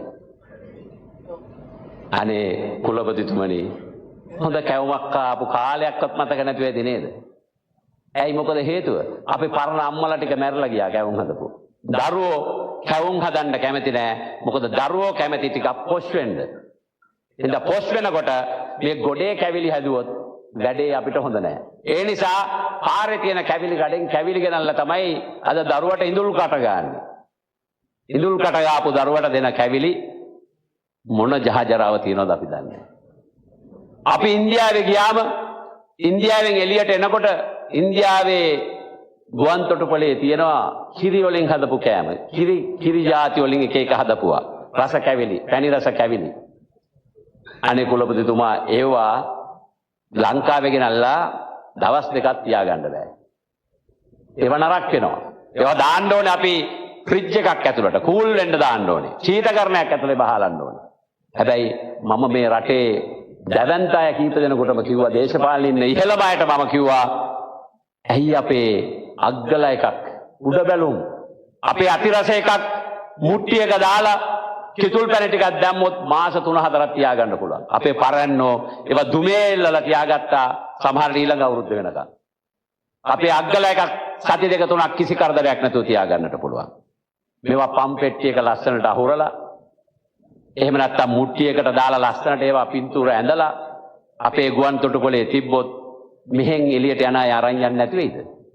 අනිවාර්යෙන් අරන් යනවා. හැබැයි එහෙම කැක්කුමක් කාටවත් නැහැ. අපේ දේශීය දේවල් අපි වැඩි දියුණු කර යුතු කියලා. හැබැයි අපේ අල්ලපු රටේ ඉන්න ඉන්දියාවේ ඉන්න අය එහෙම නැහැ.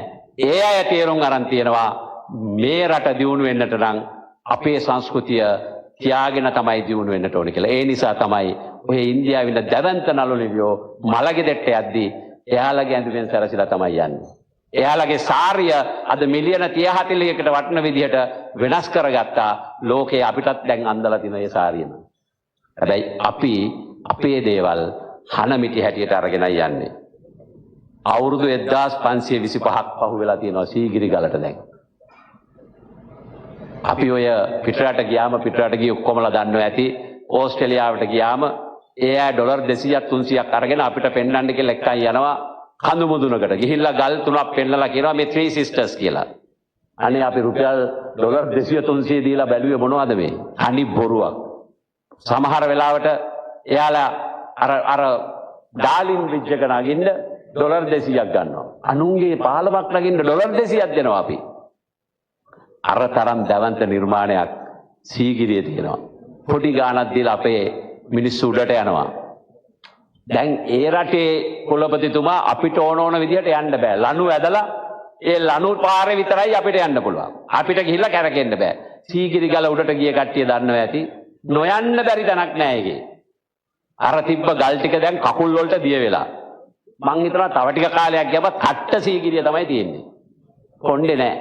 හැබැයි මේවා දැක කැක්කුමක් නෑ වගේ අපි නිහඬව ඉන්නවා.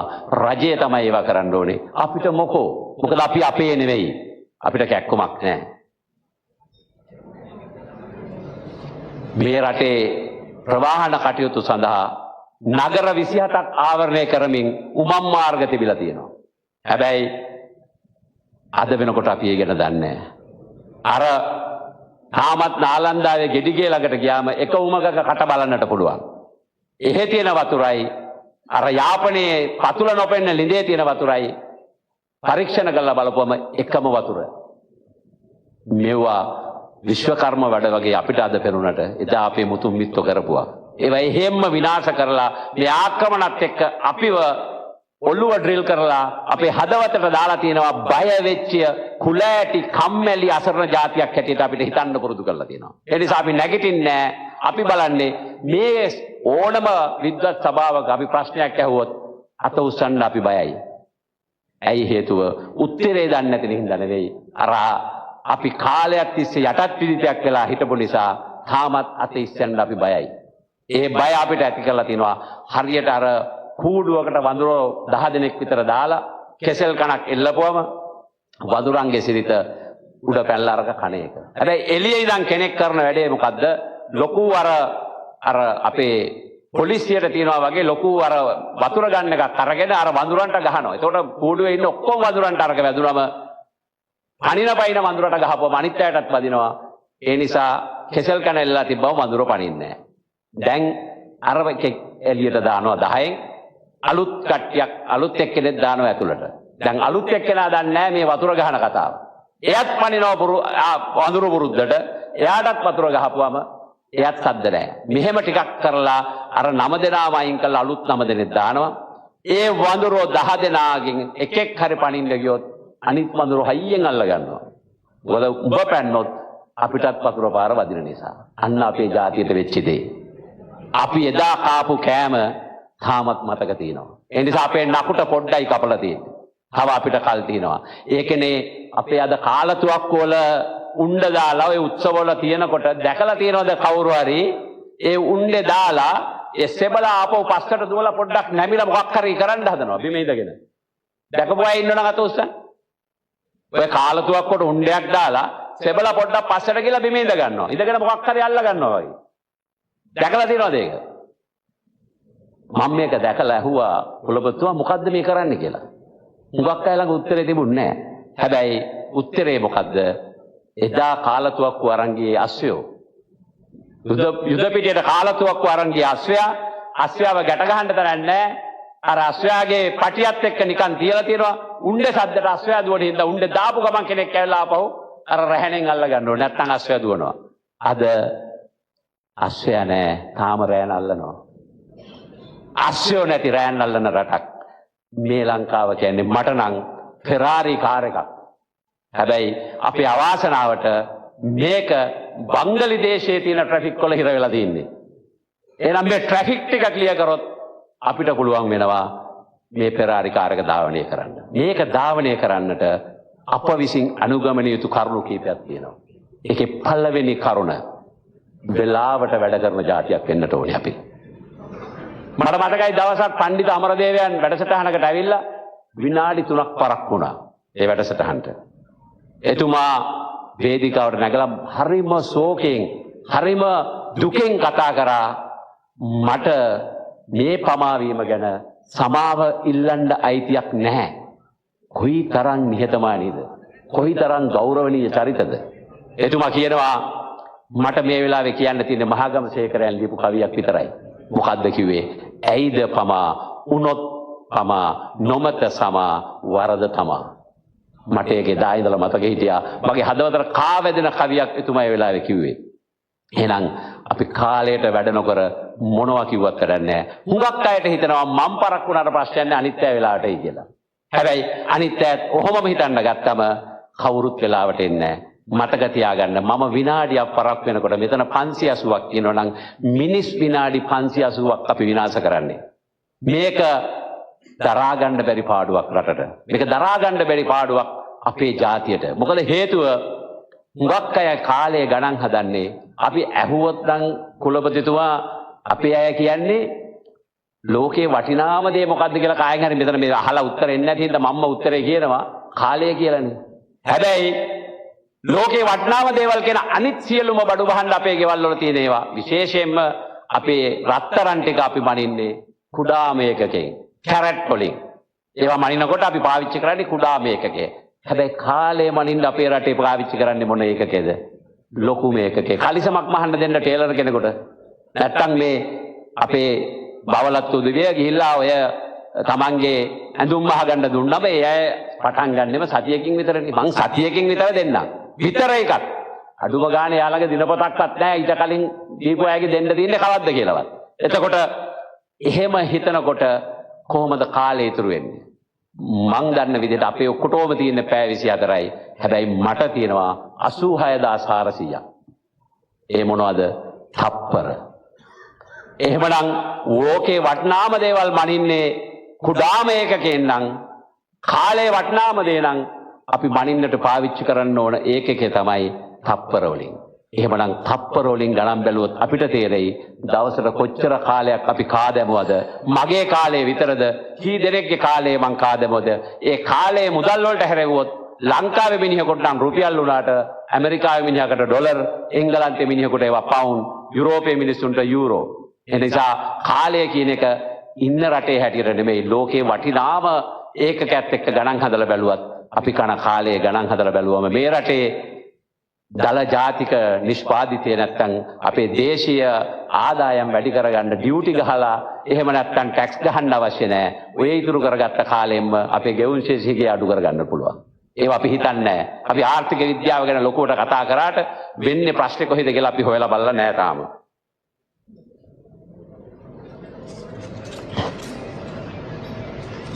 අවසාන වශයෙන් මට මම හිතන්නේ කාලය දැන් අවසන් වෙනවා.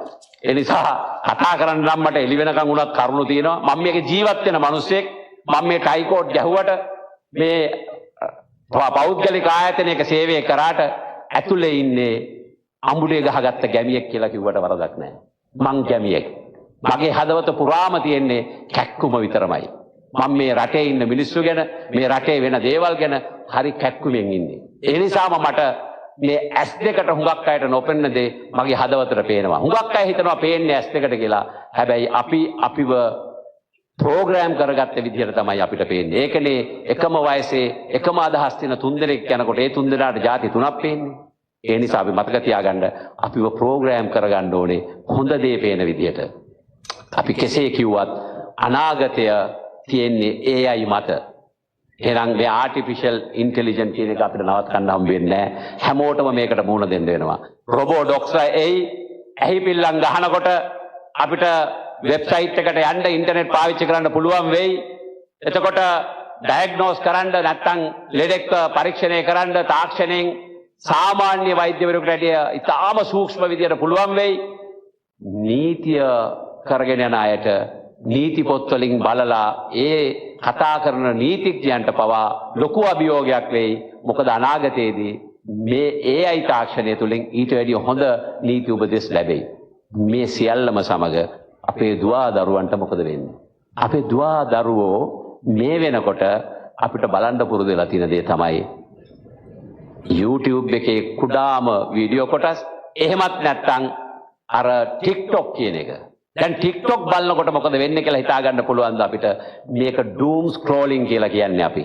doom scrolling කියන්නේ නිතර කෙටි වීඩියෝ අපි බලාගෙන යනකොට අපේ ඩොපමින් සාවය වෙන ප්‍රමාණය වැඩි වෙනවා. මේ ඩොපමින් වලින් කරන්නේ අපිට එක්සයිට්මන්ට් එක නැත්නම් සතුට වගේ දේවල් ඇති කිරීම. හැබැයි නිතර ඩොපමින් යනකොට සාවය වෙනකොට මොකද වෙන්නේ? අපිට එක්සයිට්මන්ට් එක නැති වෙලා ගිහිල්ලා ඊළඟට එන්නේ අර ඉච්ඡා බංගත්වය.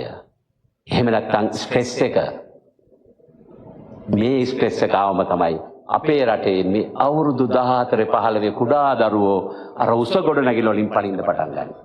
එහෙනම් මෙව්වට උත්තර හොයන්න නම් අපි ආපහු අපිට වැරදිච්ච තැනට යන්න වෙනවා. අපි තාක්ෂණයේ ලෝකේ ඉගෙන ගන්නට ඕනේ. ලෝකේ භාෂා ඉගෙන ගන්නට ඕනේ. අපි හැමදේම ඉගෙන ගන්න ගමන් අපේ කැක්කුම අපි ළඟ තියෙන්නට ඕනේ. ඒ නිසා ඒ ගැන හිතන්නට ඕනේ. අපි කාලය අර මවුන්ට් ෆූජි කන්ද මම බලන්නට ගියාම ජපානයේදී මට ඒ බස් එකට නැගලා අපි බස් එකේ ගිහිල්ලා ෆූජි කන්ද උඩට ගිහිල්ලා එතන නවත්තලා අපි බහිද්දී ඒ ආපු අපෙත් එක්ක ආපු අර මග පෙන්වන්නා කියලා පොඩි කොලයක් එහෙම අල්ලගෙන ඉන්නවා බහිනකොට ඒකේ දාලා තියෙනවා දැන් වෙලාව 10යි 4යි 11:53ට අපි යනවා කියලා. අපේ රටේ කවදාවත් කාලෙට එහෙම ගරුත්වයක් තියනවද? අපේ මග පෙන්වන්නගෙන් එහෙම සංචාරයක් ගිහිල්ලා ඇහුවොත් කීයටද යන්නේ කියලා 6 2 3ක් ඇතුළට යනවා. ඒ කියන්නේ යා කියන්නෙම වෙලාවට එන්න අවශ්‍ය නැහැ කියලා. ඒක තමයි කාලයට ගරු කිරීම. දෙවෙනි කරුණ මට කියන්න තියෙන්නේ විනය. අපි විනයානුකූල ජීවත් විය යුතුයි. අපි ගැන හදවතින්ම හොඳ අය විය යුතුයි. ලෝකෙට පෙන්වන්නට නෙවෙයි. අපි හදවතින් හොඳ අය විය යුතුයි. කෙනෙක්ගෙන් මං ඇහුවොත් අපි කරප්ටඩ්ද නැත්නම් අපි දූෂිතද? බහුතරයක් කියයි අපි දූෂිත නෑ කියලා. හැබැයි එහෙම කියන අපි දූෂිත වෙන්නේ නීති විරෝධී වුණ හැටිය. අපි නීති කඩනකොට අපි දූෂිතයි. හැමෝම හිතනවා මම ටැන්ජිබල් දෙයක් නැත්තම් යම්කිසි වටිනාකමක් තියෙන දෙයක්, පේන දෙයක් ගත්තොත් විතරයි මම හොරෙක් වෙන්නේ කියලා. හැබැයි අපි දවස පුරාවටම හොරගම් කරනවා අපි වැඩ කරන ආයතනවල කාලය. Facebook එකේ, WhatsApp එකේ ඉඳගෙන අපි කාලය නාස්ති කරනවා. එහෙනම් ඒවත් අපේ අනිවාර්යයෙන්ම හොරකම්. intangible හොරකම්. ඊළඟට අපේ intellectual property කියන පැත්ත බැලුවොත් අනන්ත අද හොරකම් සිද්ධ වෙනවා. ආයතනය දන්නෙත් නැහැ. ඊටාම හොඳින් ඒවා කරගෙන යන්නට මිනිස්සු අද දක්ෂයි කියලා හිතන් ඉන්නවා. දක්ෂ නෙමෙයි, ඒක තනි අදක්ෂකමක්. ඒ නිසා අපි විනය හොඳට රකින්නට ඕනේ. Taman තුල විනය ගොඩ නගා ගන්න නැතුව අනුන්ට විනය හදන්නට බෑ. ආයතනයක් සාර්ථක වෙන්න නම් උඩ ඉන්න මිනිස්සයා ආදර්ශමත් විය යුතුමයි, විනයගරුක විය යුතුමයි. ඒ නිසා අර මම අදත් කිව්වා මොකක් කර එකට අපේ ප්‍රොෆෙසර්ට මම අපේ කම්පැනියේ නීතියක් දාලා තියෙනවා. කිසිම කෙනෙකුට අපි කවදාවත් මොනම දෙයකටවත් මුදල් දීලා වැඩ කරගන්නේ නැහැ. කිසිම දෙයකට අපි බ්‍රයිබ් නැහැ. කොට අපි බ්‍රයිබ් නොකරනවා කියන්නේ අපේ වැඩ කරන අයත් ඒකට පුරුදු වෙනවා. එයාලත් කවදාවත් බ්‍රයිබ් ගන්න නැහැ. එතකොට ආයතනයේ පුරාවටම අපි තුල ඇති වෙන්නේ අර විනය. ඒ නිසා මේ රට හැදෙන්නට නම්, මේ රට ගොඩනගන්නට නම් අපි තනිව විනය රැකිය යුතුයි, නීතියට ගරු කළ යුතුයි. නීතිය සියල්ලටම ඉහළින් සිටිය යුතුයි කියලා හැමෝම කතා කරාට අපි පාරේ දකුණින්වත් යන්නේ නැති જાතියන්නේ. වාහනයක් එනවට විරුද්ධ පැත්තෙන් එපා අපි යන්න. හැබැයි අපි එහෙමවත් කරන්නේ නැති જાතියක්. අපි එහෙම කතා කර අපි විනය රකින්නවා, අපි නීතිය රකින්නවා.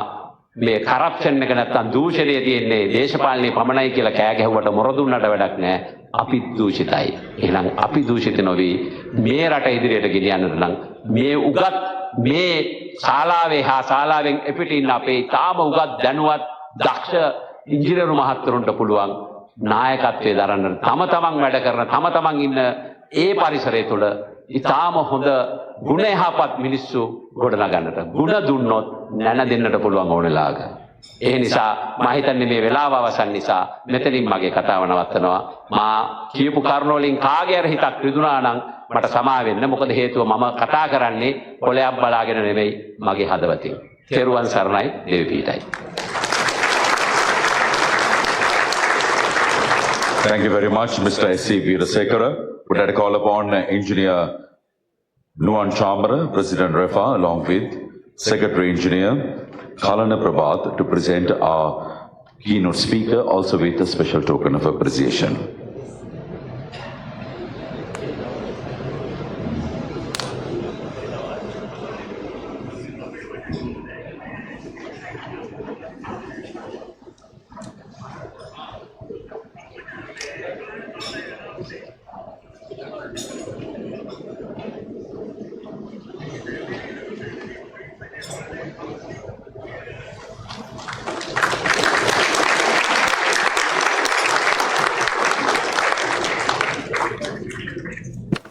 Thank you very much, Mr. S.C. Veerasekara. We also have Engineer Daya Mallavarachi, the former academic staff of the Faculty of Engineering, University of Ruhuna, in the audience, who will be honored by Engineer Sanjeeva Karyavasam of the 5th batch now.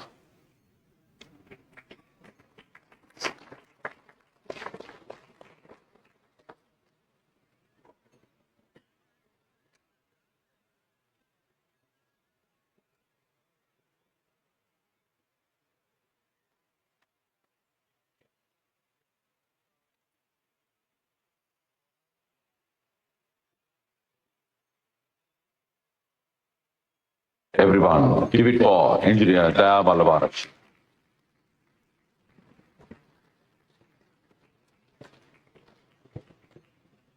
Right. Well, ladies and gentlemen, before we move on to the AGM part of this formal gathering, it's time for some entertainment. And we have with us Priyanta along with Piyumi Potechu. Shall we put our hands together for Priyanta Seneviratna and Piyumi Potechu? Hello? Hello? කොහමද? ආමල්ලි. නෑ මේ ගෙදර නෙවෙයි ඉන්නේ മന്ത്രിතුමාගේ office එකේ. ඔව් නෑ අපේ മന്ത്രിතුමාට අවුලක් උන්නේ නෑ අපි බේරගත්ත අපේ മന്ത്രിතුමානේ. ඕ වටෙන් පිටෙන් ගිනි තියාගෙන කඩාගෙන විදගෙන එනකොට අපි മന്ത്രിතුමාගේ කුණු ටික ගේ වටේ දාලා ගිනි තිබ්බා. නෑ අපෝ කුණු තියෙනවා. മന്ത്രിතුමා අවුරුදු ගාණක් ඉතින් මැදි සබේනේ. කුණු තියෙන ඕන තරම් අරගල 10ක් ආවත් තියෙනවා කුණු. ඕ ඒ පාර മന്ത്രിතුමා බේරගත්තා. නෑ පිස්සුද ඊට පස්සේ අවුලක් ඕනේ නෑ ඔක්කොම යාළුවෝනේ මල්ලි. ඕ මේ මන් තියන්නම් මේ මැඩම් එනවා මැඩම්. ඔව් බැඳපු එක්කෙනා. ඔව් ඒ ලොන්ත බෲස් එක තමයි. තියන්නම් හරි. අනේ අයියෝ අනේ නගිනවනේ. අනේ නගිනවා. මොකද්ද මැඩම්? නගිනවා? ඔව්. පොඩ්ඩක් කැරකෙන්න බලන්න මිනිහෙක්ද? නෑ හරකේ. හරක් නගින්නේ වැසියන්ගේ පිටේ තමයි සාමාන්‍යයෙන්. පොඩ්ඩක් කැරකෙන්න බලන්න මැඩම්. මොකෙක්වත් නැගලා නෑනේ. එළියෙන් නෙවෙයි මිනිස්සු මේ ඇතුලෙන් නගින්නේ. අප්පට සීරි. විශ්වාස කරන්න අමාරු කතාවක් නේ මැඩම්. මම පොඩ්ඩක් අත දාලා බලන්නද? අම්සර පිස්සුද? ගෑණියෙක් නැද්ද? ඉන්නවා. කතා කරන්න. පොඩ්ඩක් ඉන්න. සුදු නෝනා මේ ඔයා මොකද කරන්නේ? නානවද? මල්ල හත්තිලා වේ පොඩ්ඩක් ඉන්න. මේ මැඩම්ට ඔයාලට පොඩ්ඩක් කතා කරන්න ඕනේ. මැඩම් ගෑණි. කවුද? මගේ ගෑණි. පවුල? එයා කොහෙද ඉන්නේ? ගෙදර ඉන්නේ ගමේ. කොහෙද ගම? ගාල්ලේ. බූරුවෝ. ගාල්ලේ ඉන්න ගෑණියෙකුට පුළුවන් මේක අසරත දාලා මොකෙද ඉන්නේ කියලා බලන්න. අත දාන කේස් එකක්. මේ පොඩ්ඩක් ඉන්න සුදු මේ මම පස්සේ ගන්නම්. මෙහෙ ගෑණියෙක් නැද්ද? මට නෑ മന്ത്രിතුමාට ඉන්නවා. මොකද? නෑ ඔෆිස් එකේ වැඩ කරන ස්ටාෆ් එක කට්ටිය ඉන්නවා මැඩම්. අයියෝ දැන් මොකද්ද කරන්න කියනවංගෝ? ගසන්න මැඩම් ගසන්න. ගැසුවම ආයිද? ගැසුවම තමයි යන්නේ මැඩම්. මොකෙක් ගියාද? ගියා වගේද? මං හිතන්නේ ගියා. අම්මෝ ලොකු දෙයක්. අප්පුවේ මටත් නිකන් ගියා වගේ බය. ඒ කියන්නේ ඔයාලා සතෙක් හිටියද? නෑ මට බයෙන් වැඩි වෙලා තිබුණා. අම්මෝ ලොකු දෙයක්. අම්මෝ ඇතියන්තයි. මන්ත්‍රීතුමා ඉන්නවද? ඇතුලේ ඉන්නවා මැඩම්. මේ අද කවුරුත් එවන්න එපා කියලා කිව්වා. ඇයි? මන්ත්‍රීතුමා යම්කිසි කම්පැනියකටපත් වෙලා තියෙනවා. මේ වෙන කවුරුත් නේ බං මම කවුද? මම മന്ത്രി බිරිඳ. මට මොකද යන්න බැරි? අපෝ ඒ වුණාට අද മന്ത്രിතුමා යම්කිසි විවෘත කිරීමකට ගිහිල්ලා කම්පැනියකටපත් වෙලා ඉන්නේ මැඩම්. කම්පැනියකටපත් වෙලා? ඔව් මැඩම්. අනේ මේ අද උදේ පාන්දරම නැගිටලා හොඳට ජැන්ඩි පහට ලෑස්ති වෙලා සෑන්ඩ් පවුඩර් දාගෙන ගියේ මොකද්ද විවෘත කිරීමකට යන්න තියෙනවා කියලා? විවෘත කිරීමකට තමයි ගියේ. නමුත් ඒක මැඩම් හරියට විවෘත කරගන්න බැරි වුණා මං හිතන්නේ. විරුද්ධ පක්ෂෙන් ආවද? විරුද්ධ පක්ෂෙන් කියන්නේ කඩුවකුත් තරම් ආයේ මැඩම්. නෑ. ඔව් මම හිතියේ ඇත්තටම මැඩම් මං එළියේ හිටියේ. මැඩම් മന്ത്രിතුමාට අර පොඩි ජොලියක් ආපුවම කියන සින්දුව තියෙන්නේ. මොකද්ද? මාගේ කිරිල්ලි සොයා යන්නේ මා කියාගෙන බාගෙට විවෘත කරලා තිබ්බ දොරකින් ඇතුළට ගියා. ඊට පස්සේ කඩුව අරන් ආපු එකත් ඒ දොරෙන්ම ගියා. ඊට පස්සේ පොඩි සද්දයක් ඇහුණා. කෑ ගහනවා. මන්ත්‍රීතුමා කෑ ගැහුවා. නෑ මැඩම් ගෑනු කෙනෙක්ගේ හඬක් ආවේ. ගෑනු කෙනෙක්? ඔව් මං දැනගත්ත වැඩේ පත් වුණා තමයි කියලා මං ටක් ගාලා පිටිපස්සට ගියා ගෙදර. යනකොට තමයි මං සීන් එක දැක්කේ. අර කඩුවත් අරන් ආපු එකව බිම දාගෙන මන්ත්‍රීතුමා ගහගෙන යනවා. නෑ මැඩම්. නැද්ද? නෑ. මන්ත්‍රීතුමා ඇඳගෙන හිටපු සුදු සරම අතින් අරගෙන ගේ පිටිපස්සේ තියෙන අන්නාසි කොටුව දිගේ හාවෙක් පයින්නවා වගේ මෙහෙම පැන ගියා මැඩම්. අන්නාසි කොටුවකට? ඔව් ලේසි කොටුවකට නෙමෙයි පැනලා තියෙන අන්නාසි කොටුවකට. නෑ. ඔව් පස්සේ මෙහෙම දුවගෙන යනකොට මැඩම් හොඳට ඉදිලා තිබ්බ පැණි මුරුසි අන්නාසි ගෙඩියක් මෙහෙම හරියටම කකුල් දෙක මැදට සෙට් වුණා කියන්නකෝ. මන්ත්‍රීතුමා එහෙම වැටුණා. වැටිච්ච ගමන් පෙරලිලා ගිහිල්ලා අන්තිමට බෝකුවක් අස්සේ ඉඳලා ඇදලා ගත්තේ. අයියෝ. එතකොට අර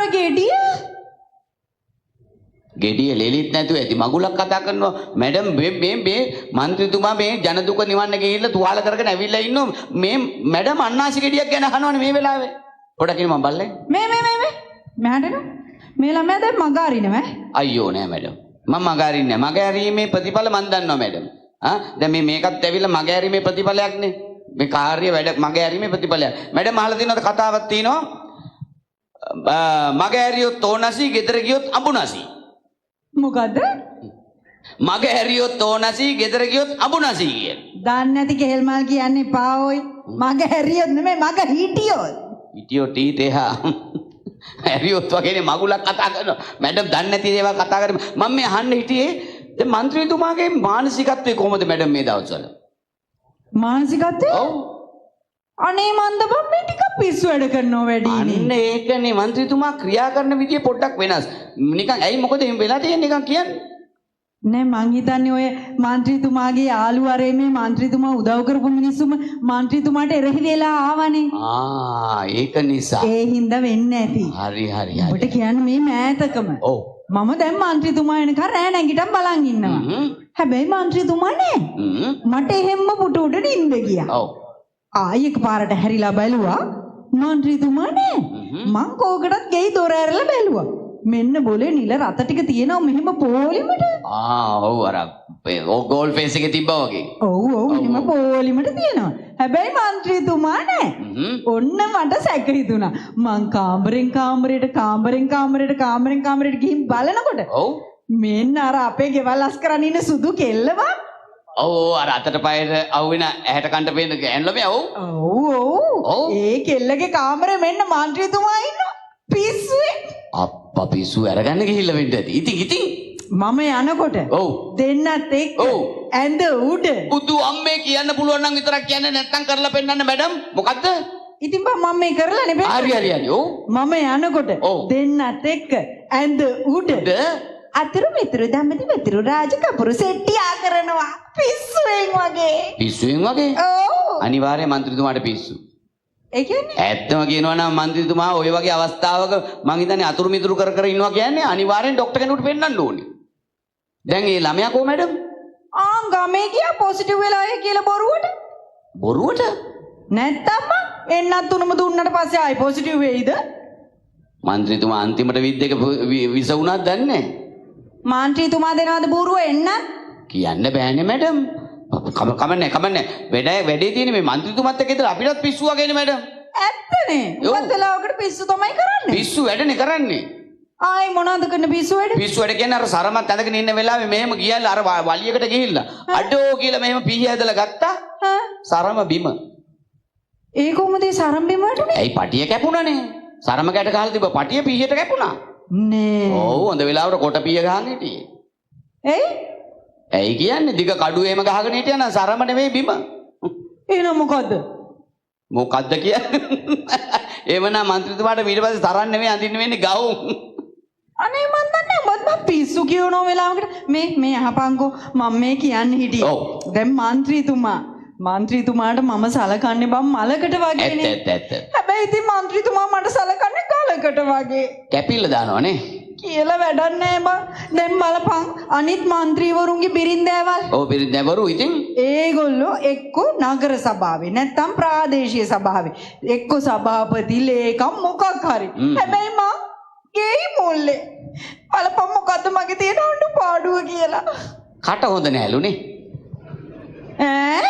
යකෝ මේ මන්ත්‍රීතුමාගේ කටුලෙව කන බල්ලා එනවද යකෝ මගේ කට හොඳ නැහැ කියන උඹ උස්සලා පොලේ ගහන මෙතන ගෙම්බා පොලේ ගහනවා වගේ උඹ දන්නේ මං කවුද කියලා මං කට හොඳ නැහැ මැඩම්ගේ නෙවෙයි මම කියන්නේ මේ අහල පාල මිනිස්සුන්ගේ මැඩම්ගේ වචන කට කොයිතරම් හොඳයිද බුදුම්මේ මේ දැන් කියපු ටික බලන්නකෝ කොටුවේ හමුදුරන්ගේ බණපදයක් ඇහුවා වගේ තව ටිකක් කිව්වනම් මම මෙතනම rahat වෙනවා මං ඒත් බැලුවා මගේ කට හොඳ නැහැ කිව්වම නෑ දැන් මම මේ කීකේ හිටියේ දැන් මන්ත්‍රීතුමා ඉන්නේ බා රට හදන තැනනේ මන්ත්‍රීතුමාට පුළුවන් නේ බං ගම හදන තැන මට දැනක් හදලා දෙන්න හැබැයි ගමේ හදනව නේද මොන පිස්සුද ගම නගා සිටනවා කොට කො නගා සිටවල තියෙනවා අපෝ හිටවල තියෙනවා නගා සිටවල තියෙනවා අම්මෝ නගාලට නෙවෙයි අක්කලටත් මොකද්ද මැඩම් පොඩ්ඩක් මේ ගමේ පොඩ රවුමක් ගහලා බලන්නකෝ මන්ත්‍රීතුමාගේ මූණ තියෙන ළමයි කොච්චර ඉන්නවද කියලා මොකද්ද යකෝ මේ මූ කියන කතාව මන්ත්‍රීතුමාගේ මූණ තියෙන ළමයි ගමේ ඉන්නවද නෑ ඒක මේ මන්ත්‍රීතුමා කරපු දෙයක් නිසා නෙවෙයි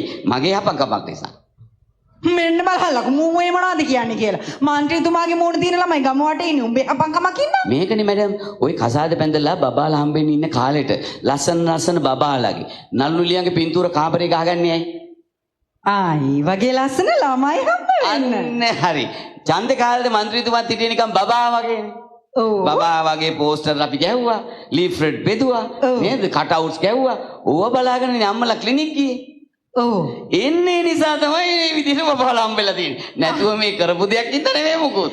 අනේ ඒක මිසක් මන්ත්‍රීතුමාට හරි සතුටු ඇති මුළු ගමේම මන්ත්‍රීතුමා වගේ ළමයි ඉන්නකොට නේද? ඔව්. සතුටුයි හැබැයි උනාට පොඩි හිතේ දුකකුත් තියෙනවා. ඇයි හිතේ දුකක් තියෙන්නේ? තමන්ගේ මූණ තියෙන උන් කොයිතරම් ගමේ හිටියත් ගෙදර ඉන්න කාට ඒ මූණ නැහැ කියලා. ඈ? එහෙනම් ගෙදර ඉන්න කාට මොකක්ද මූණ තියෙන්නේ? අඳුර ගන්න බැරිද? අඳුර ගන්න බෑ. ගෙදර ඉන්න කාට මන්ත්‍රීතුමාගේ මූණ නෙවෙයි නම් මොකාගේ මූණද තියෙන්නේ? මැඩම් ඔය විහිළුවටද කියන්නේ? මම මොකටද උඹට විහිළු කරන්නේ? මොකාගේ මූණද තියෙන්නේ? ඇයි මගේ මූණනේ? උඹේ මූණ? අයියෝ ඕක විශ්වාස ඕක හොයාගන්න බැරිද? අයියෝ.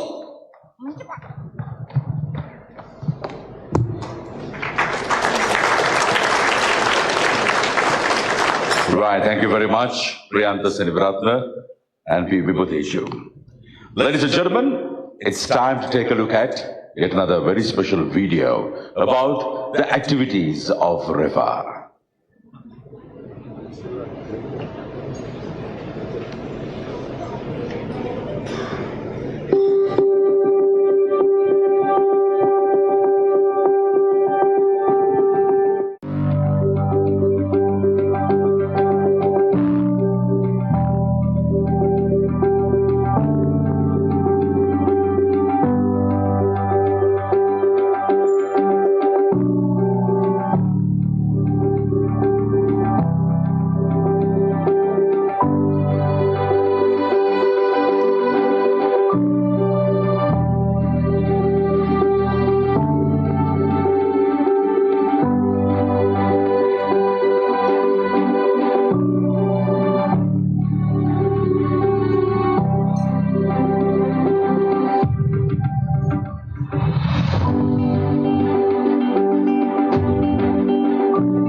Some of the activities carried out by REFA during the first year, and REFA was formed, as you are aware, just 1 year ago, and we would like to call upon the proud what's achieved so far and need the continuation from the new panel as well. Shall we all put our hands together, give the first inaugural REFA committee a big round of applause. Come on, everyone.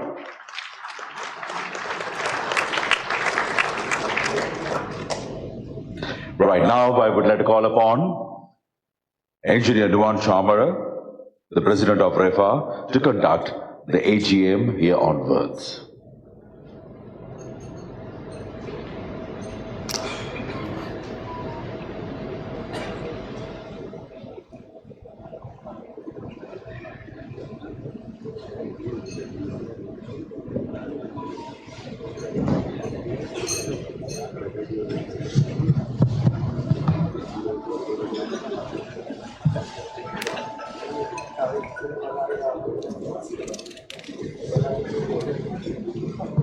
Right, except for the President and the lady, I would like to call upon other gentlemen in the head table. You can take your seats in the audience.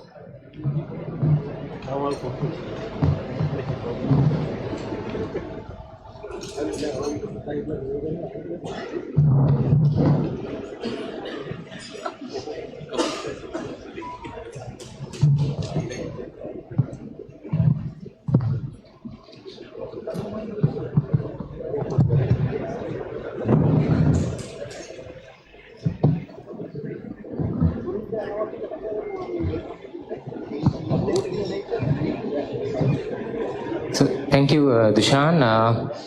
Our next item is to propose our next Protem Chair to continue the session since we have finished our session today, and I would like to propose the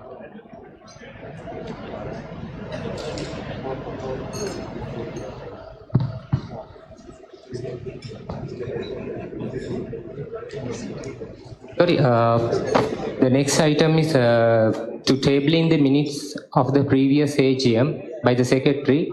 I cordially invite Secretary Dr. Samanthi Senaviratne to present the last inauguration general meeting minutes.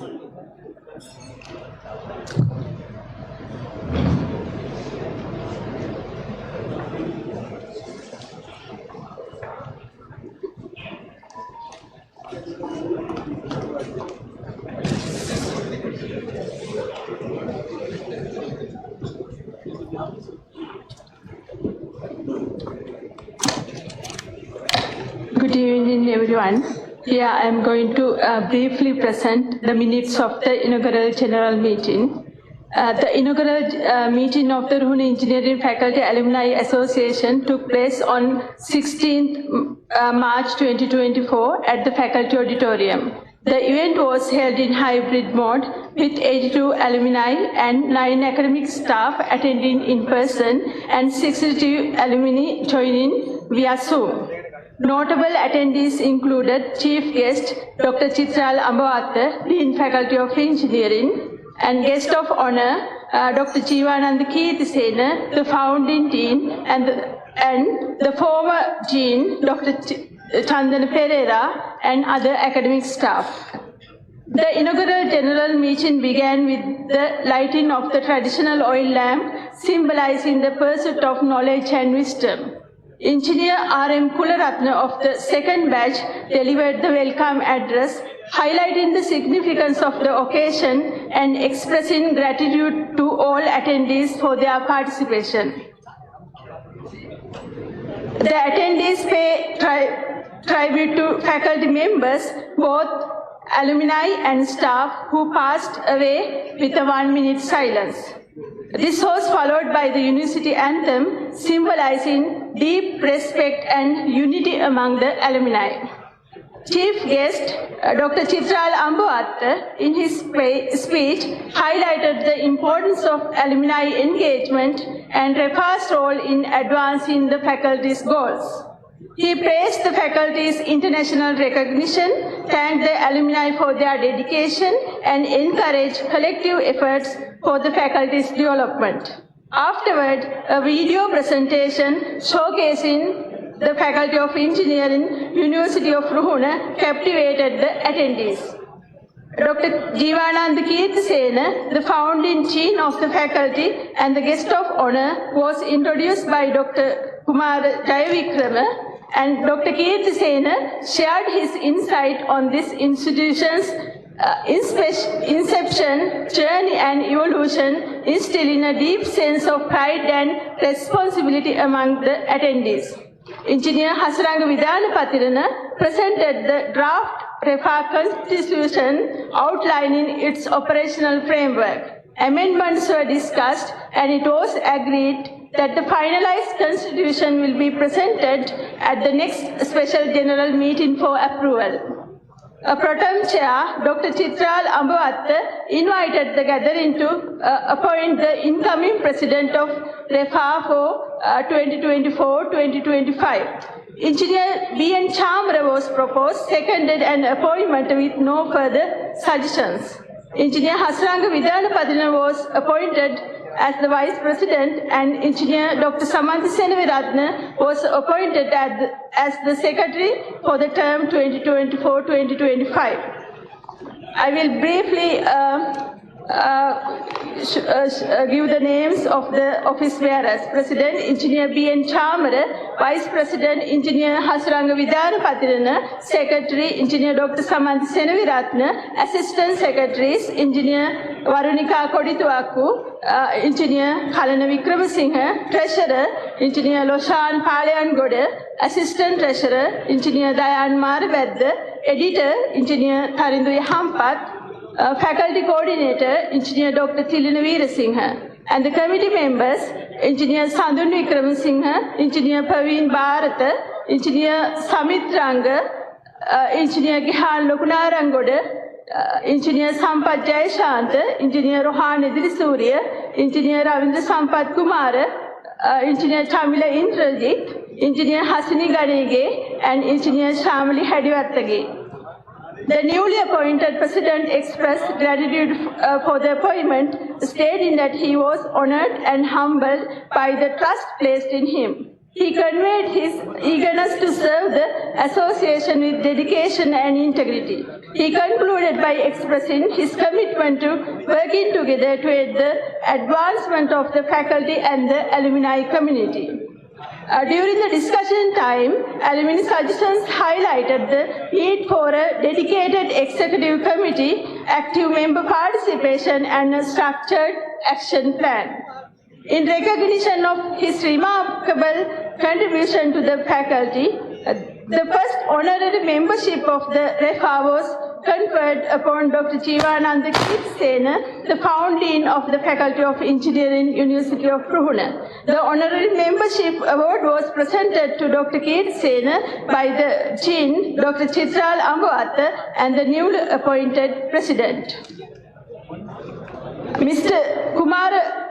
Kumaranayakage Sachintana, an undergraduate of the faculty, the winner of the REFA logo design competition, was awarded the cash prize by the President Engineer B.N. Chamara. Finally, the vote of thanks, Dr. Samanthi Senaviratna, the newly appointed Secretary of REFA, delivered the vote of thanks, expressing gratitude to all attendees, organizers and contributors for making the inaugural meeting a success, and mentioned that she is looking forward for a successful year ahead. In conclusion, the meeting marked the beginning of a new era in fostering a lasting alumni relationship with the Faculty of Engineering, University of Ruhuna. The inaugural general meeting of the Ruhuna Engineering Faculty Alumni Association ended with the singing of the national anthem. That is the inaugural general meetings. After that, we had a special general meeting specifically to get the approval for the constitution. I am briefly presenting that special general meeting minutes as said. A special general meeting of REFA 2024-2025. The special general meeting of REFA was held on the 12th of March 2024 from 10 a.m. in the morning via Zoom. The session was chaired by the REFA President, Engineer B.N. Chamra. The REFA Executive Committee and academic staff and over 50 alumni members attended the meeting. The special general meeting of the REFA featured several key highlights. The first, finalizing and getting the approval of the amended REFA Constitution. The amended Constitution was reviewed, finalized and approved after a detailed discussion, subjected to a minor modification to be finalized at the next Executive Committee meeting. The approval was proposed by Engineer Viraj Sanjay and seconded by Engineer Asanga Veerasinghe. Second item, presentation of REFA action plan and event calendar. The action plan and the event calendar for the upcoming term were presented, outlining the planning activities to engage the alumni community.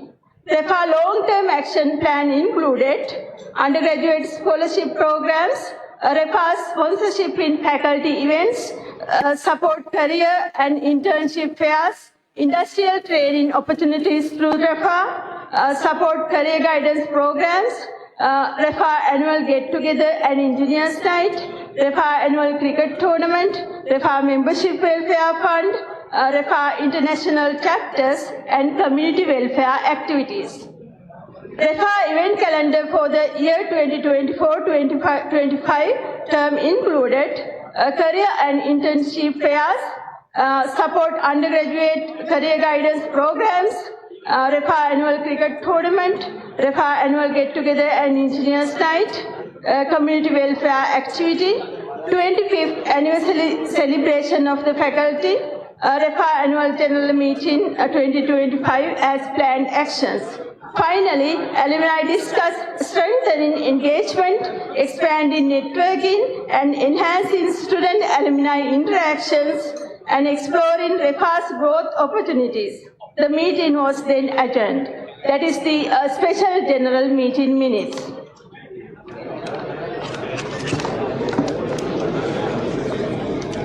Yeah. Thank you.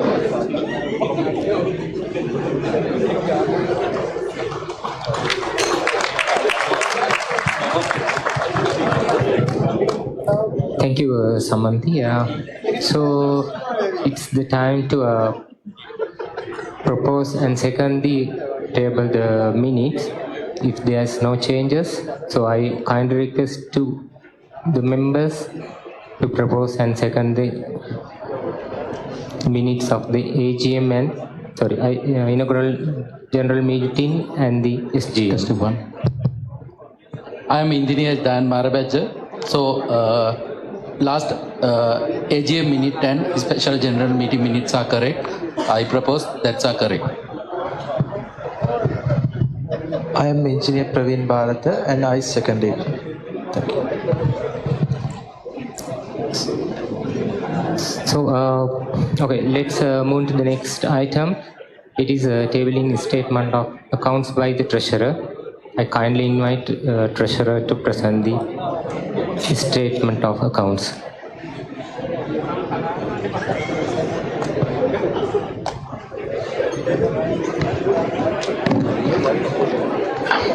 Good evening, everyone. So we have made the income and expenditure statements, and which is being audited by the approved audit term of T&D Associates, GOL. So our main income was from the REFA Cricket Fiesta and the sponsorships which we have taken for received for this event, and plus the tickets being sold for the event which we organized the first night. So those are our main incomes, and our total is just above 4.5 million, the income. And the expenditure based on the events that we have, first one is based on the Cricket Fiesta, and then we have done one donation for the sports equipment of 100,000. And then, of course, for the event which we have organized here, the majority of the expenditures have gone. So the income and expenditure statements are made made till the 18th March, which is the year which we are considering, from the 16th March, which we have started our journey in last year. So our total expenditure is just about 1 million rupees. So we have a total income or expenditure just about 3.4 million. And we have cash in bank, yes, 2.8 million, just about 2.8 million, and the cash in hand about 500,000 rupees. In total, 3.4 million, just about 3.4 million. So this is the income, expenditure, and the balance statement for the term that we have tendered last year. Thank you very much. Thank you, Lashan. And this is the time to propose and second the presented statement of accounts for the term 2024-2025. So I ask from the audience to propose and second if there is any corrections or any changes.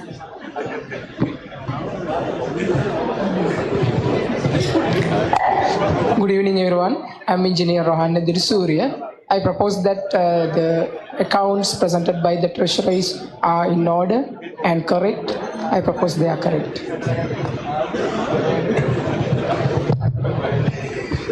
Good evening, everyone. I'm Engineer Chamila Indrajit. I second it. Thank you.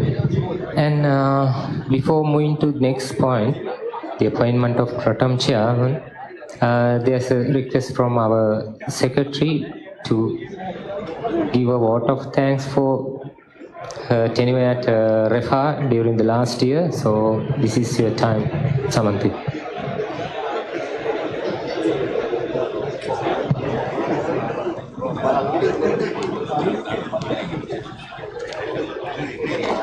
Thank you, Mr. President.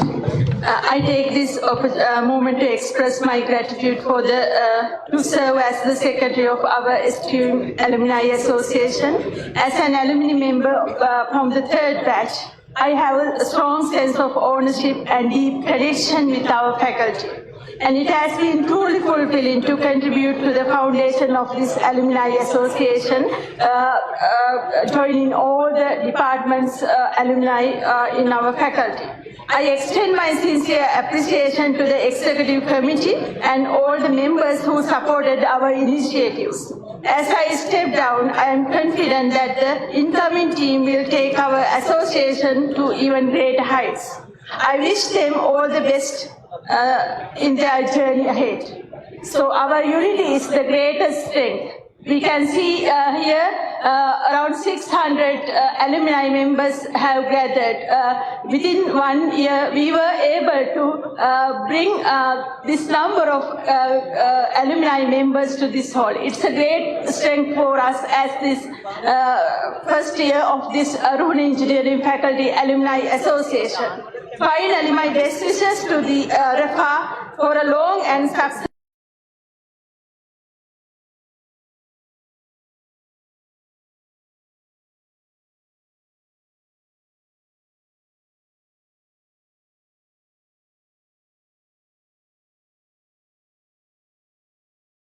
job as the secretary to the REFA, because without her, I think we could not have this kind of event. So special thanks on behalf of the REFA Executive Committee. And let's move to the next item. It is appointment of Pro Tem Chairman.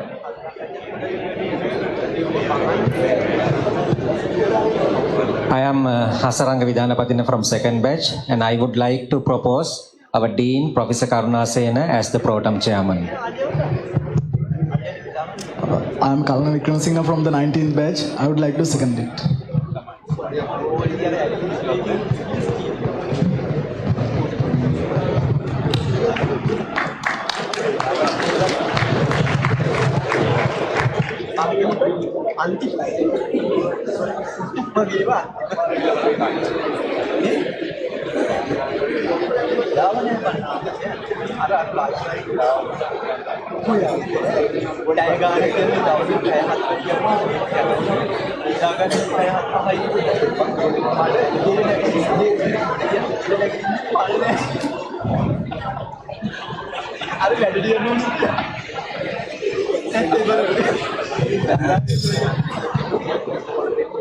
Good evening, and my duty is to smoothly conduct the remaining part of the election process. However, I have received a list of proposed names by the members of the association, basically to save time in the AGM. Therefore, I'll announce the proposed names by the members, and if there are any objections or new nominations, you can do so after I announce the names. And I'll be starting from the president. So president proposed is again Engineer B.N. Chamara from the second batch. And vice president, again Engineer Hasaranga Vidhanapathirana from the second batch. Secretary proposed a new name, Dr. Iromi Ranavira from 8th batch. Assistant Secretary 1, Engineer Hirun Senaviratna from 21st batch. Assistant Secretary 2, Engineer Dr. Prashanthi Ranasinghe from 3rd batch. Treasurer, Engineer Chaturanga Madusha from 11th batch. Assistant Treasurer, Engineer Dayan Marabadda from 9th batch. Editor, Engineer Tarindu Yahampat. 16 batch. Faculty Coordinator, Engineer Dr. Nuwan Sanjeeva from 12th batch. And for committee members below 30 years of age, Engineer Asara Dhananjaya, 20th batch. Engineer Adipa Taruka, 21st batch. From 30 to 40 years of age, Engineer Tilina Veerasinghe, 7th batch. Engineer Varunika Kodituakku, 8th batch. Engineer Ihan Lokunarangoda, 9th batch. Engineer Supun Lakmal, 12th batch. Engineer Amit Bandara, 13th batch. From 40 to 50 years of age, Engineer Sampath Jayashantha, 2nd batch. Engineer Shamali Hedivapta, 3rd batch. Engineer Rohan Edirusuriya, 6th batch. And past office bearers, Engineer Dr. Samanthi Senaviratna, 3rd batch. Engineer Loshan Palyangoda, 4th batch. So I do invite any suggestions, nominations or objections. If you have whatsoever, it's time.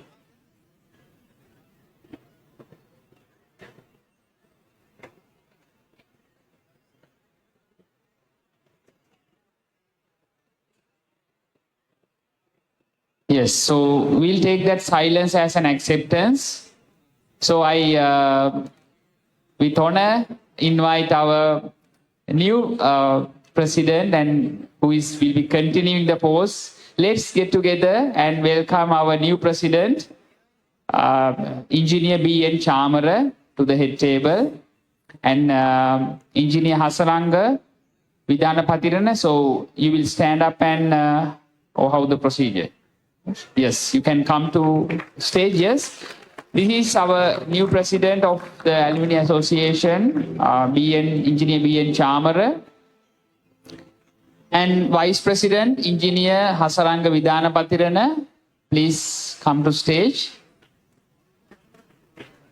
And Secretary, Dr. Iromi Ranavira.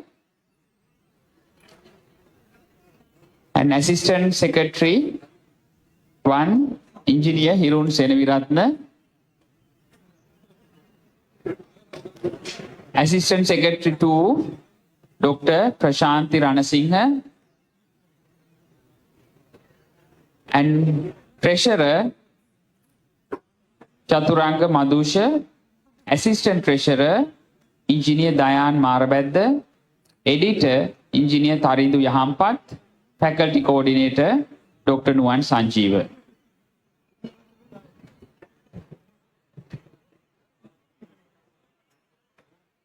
And also the committee members, can you please proceed to the stage?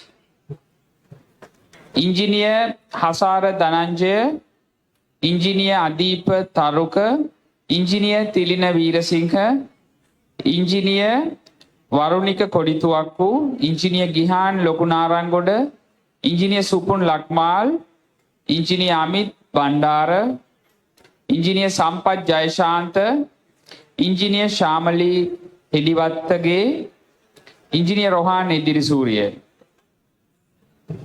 Yes.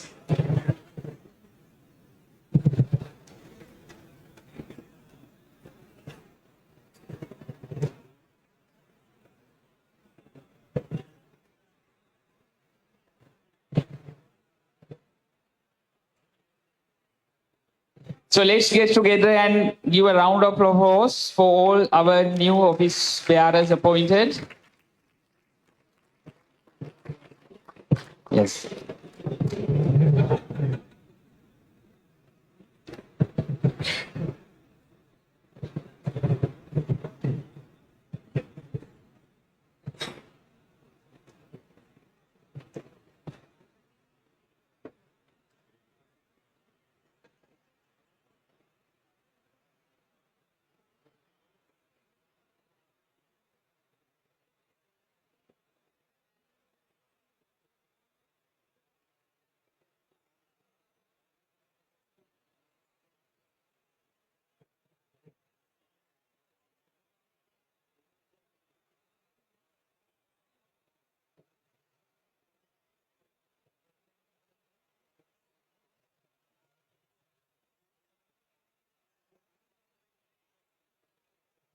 Okay, so I let the president and the secretary and other office bearers to proceed. Yes.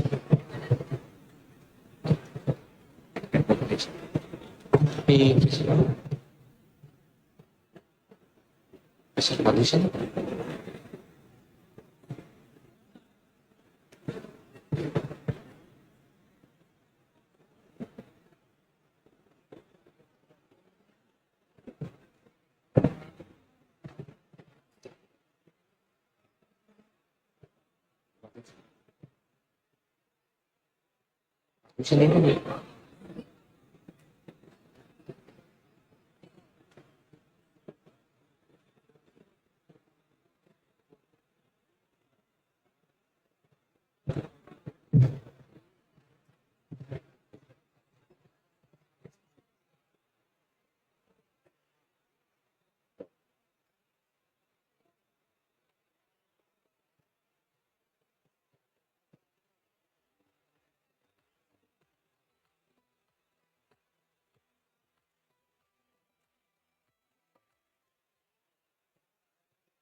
So, according to your agenda, it is the time to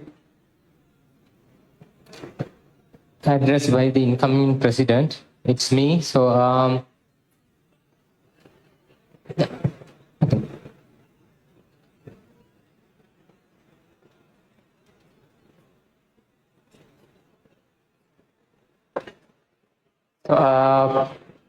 thank you all for again proposing me to the position of president of REFA.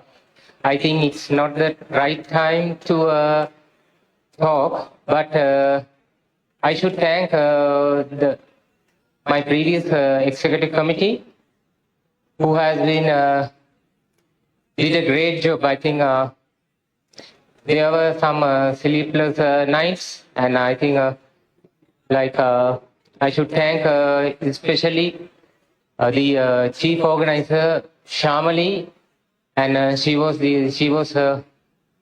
spending a lot of time with Varunika, then and also my vice president Hasaranga. I think he helped a lot for me to do to continue this job, and also Sampath, and then Kalana, Praveen, and I think I have to say all the names of the our executive committee, and we hope to do the best we can do for the faculty, and I hope you will be joining with us to continue the events to be planned during next year. I hope the dean told that we will have a lot of projects for celebrating the 25th anniversary.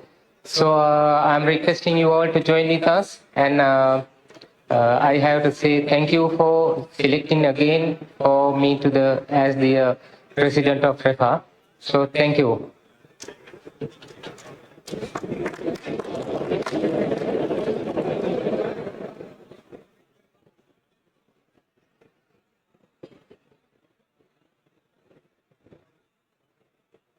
So next item is to get any suggestions or concerns if you have for our next term. If you have anything, I think it is not the right time to ask for the suggestions. If you have any, please let us know. Otherwise, we can continue to the next item, that is a vote of thanks by the new secretary of REFA. So I kindly request new secretary to present a vote of thanks. Thank you.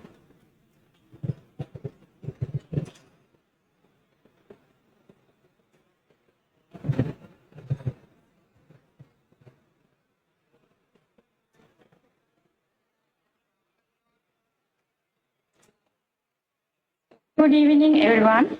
It's a great privilege to stand before you as a newly appointed secretary of the Ruhuna Engineering Faculty Alumni Association. I sincerely thank the members of REFA for entrusting me with this responsibility. First and foremost, I wish to express my sincere appreciation to our chief guest, Senior Professor P.A. Jayantha, the Vice Chancellor of the University of Ruhuna. Sir, we are honored to have you with us tonight. Your leadership and vision will undoubtedly guide us university towards new heights. And we as alumni look forward to supporting your efforts in strengthening the Faculty of Engineering. A special note of gratitude goes to our guest of honor, Dr. Jivananda Kirtisena, the founding dean of the Faculty of Engineering. Sir, your vision and dedication laid the foundation for this faculty, and it is an honor to have you with us as we celebrate 25 years of excellence. A heartfelt thanks to our keynote speaker, Mr. S.C. Veerasekara, for sharing your valuable insights and inspiring us all tonight. I also extend my sincere thanks to Professor Saminda Karunasena, the Dean of the Faculty of Engineering, guest of invitees, as well as the head of departments and academic staff members, non-academic staff members who have joined us tonight. Tonight is a moment of celebration, but it is also a moment of gratitude. I would like to extend my deepest appreciation to the outgoing committee for their incredible work over the past year. In just a short time, they have not established REFA, but also taken it to great heights, building a strong foundation for alumni engagement, collaboration, and support for our alma mater. Your dedication, hard work, and vision have made this association a reality, and we are truly grateful for everything you have done. A huge thanks goes to our sponsors, whose generous contributions have made this event possible. Your support is invaluable in helping us organize this celebration and in ensuring that our fundraising efforts will benefit the faculty and future generations of students. We deeply appreciate your partnership and beliefs in our mission. A heartfelt thanks goes to organizing committee for their tireless efforts in making this evening a success. From meticulous planning to flawless execution, your commitment has made this event truly special. Finally, to my fellow alumni, your enthusiasm, dedication, and support are what keep this association strong. As we move forward, let us continue to strengthen our bonds, contribute to the growth of our faculty, and ensure that REFA continues to thrive. So let us now enjoy the rest of the evening as we celebrate our journey and the bright future ahead. Thank you and have a wonderful night.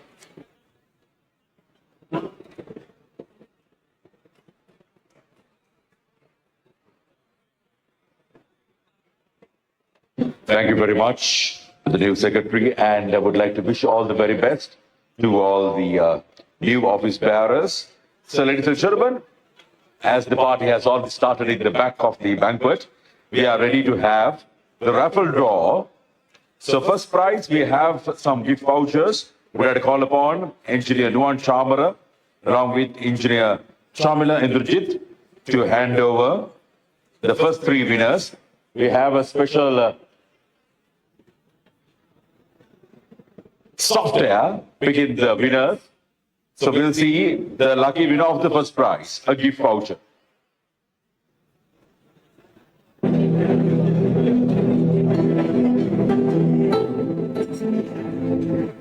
Winner from the first 100 registrations.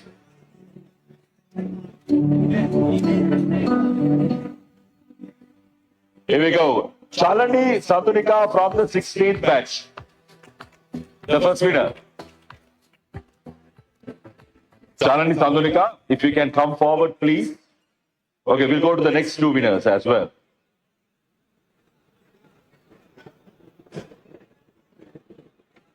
Loading the next winner.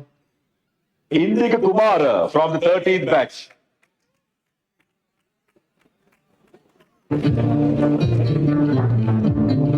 Indika Kumara from the 13th batch. Next one.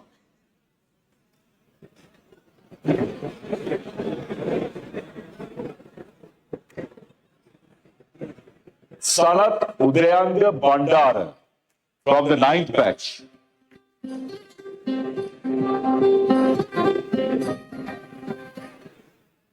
Indika Kumar and Sanat Udayanga Bandar.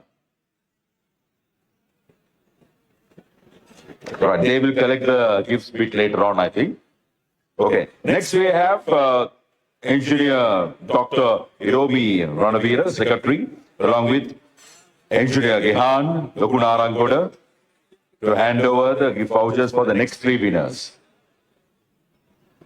Right, here we go. The next 3 winners. Akila Joseph from the 11th batch.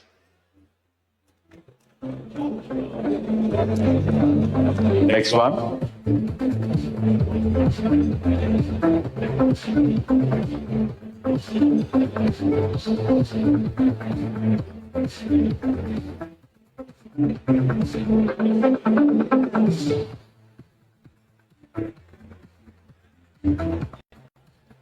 Next winner. We'll go for the next winner.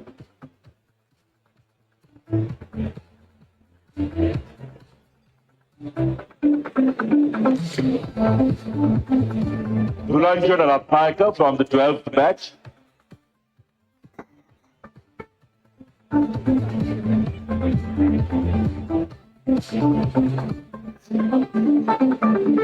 Dulanjana Ratnayaka from the 12th batch.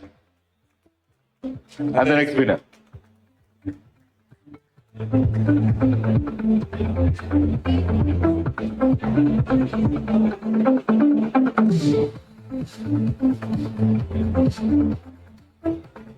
Darshika Loganathan from the 16th batch.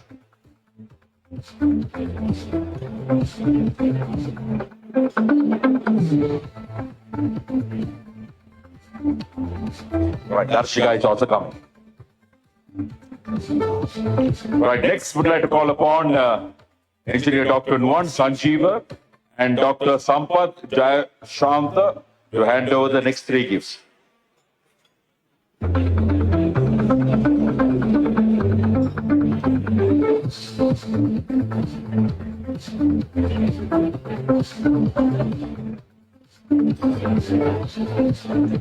Nuan Sanjeeva and Sampath Jayashanta.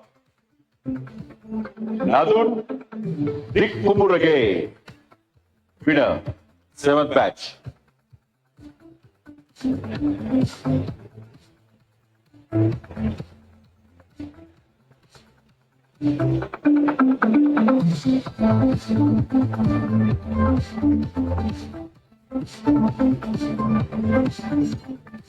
Nadisha Luantima Ramasinghe, 4th batch.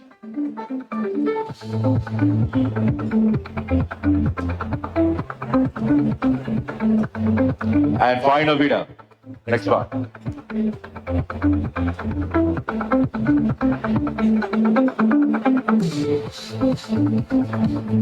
Tarindu Janaraj from the 15th batch.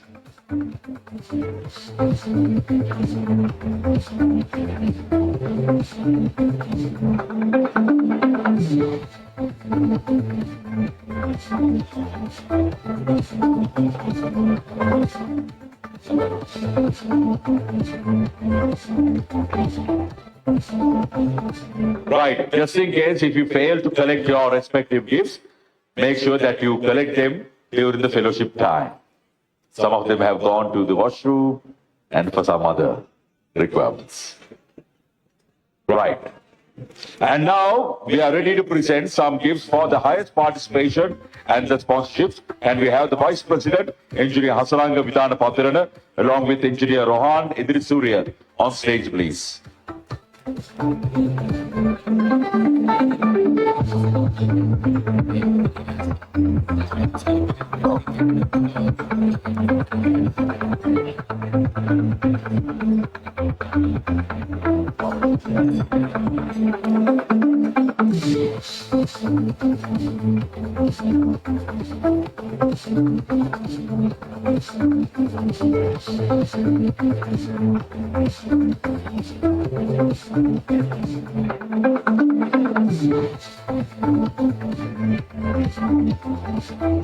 Right, we have the winner with the highest participation, the third batch. Well done. And we have engineer Namal Sujiva representing the third batch to receive your gift. The total highest participation. Engineer Namal Sujiva from the third batch. And the runners-up for the highest participation from the 12th batch, Engineer Supun Lakmal, representing the 12th batch, will accept this special gift. Oh, I see the gift in a bottle.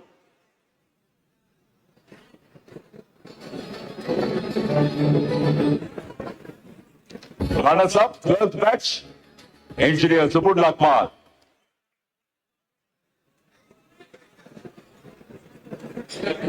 Well, batch check amount paper.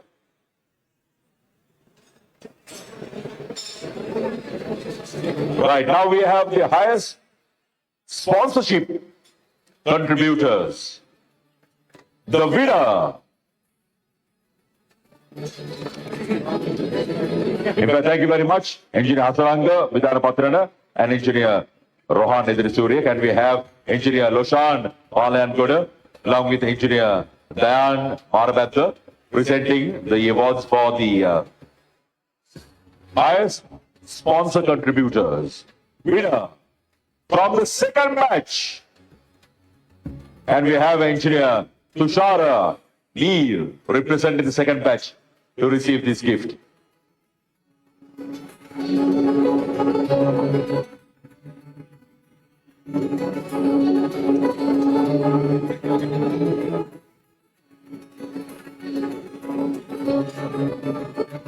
Second batch.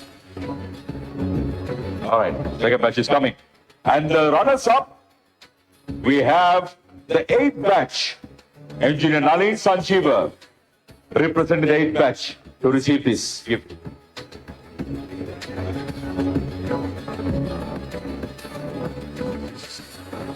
And the third place for the highest sponsor contributors, 16th batch, Engineer Chanaka Kularatna will receive.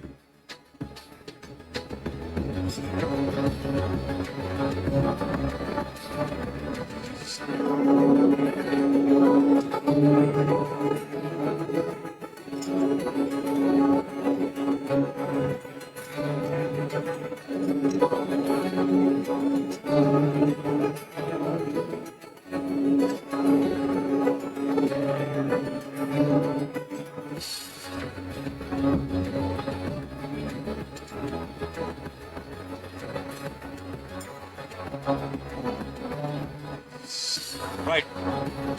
Sure. Next, we have some special appreciations to be presented to the REFA developers.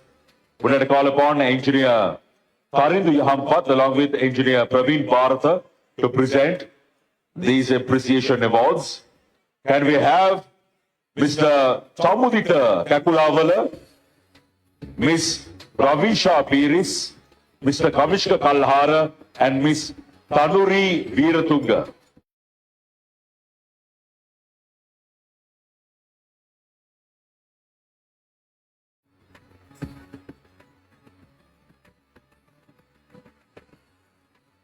Mr. Chamudita Kakulavala, Miss Ravisha Piris, Mr. Kamishka Kalhara, and Miss Tanuri Veeratunga.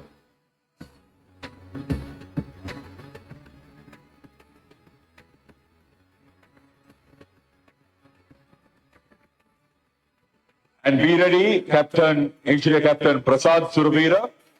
Would like to call upon you next to the stage. Engineer Captain Prasad Surabira.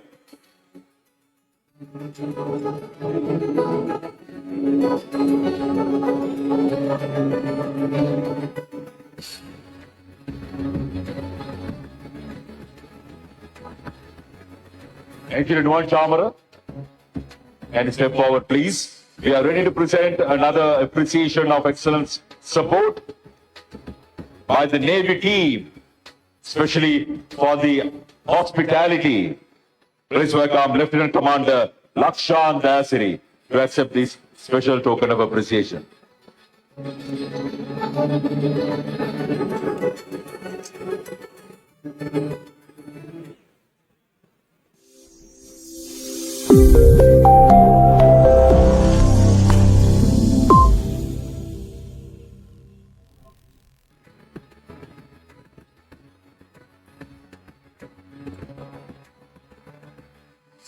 Lieutenant Commander Lakshan Dasiri.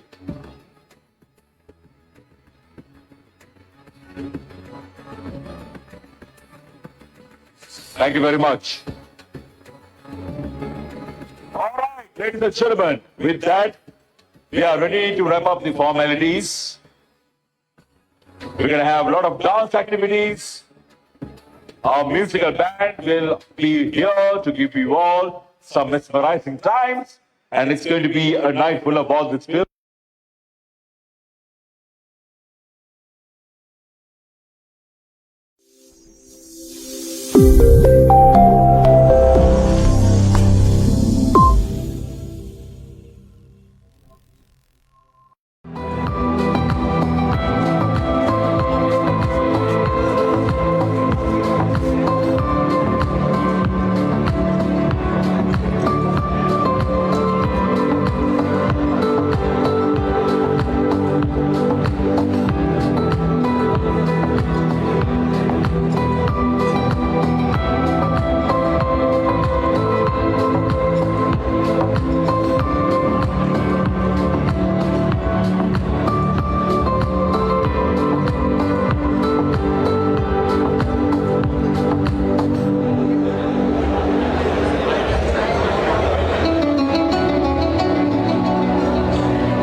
Be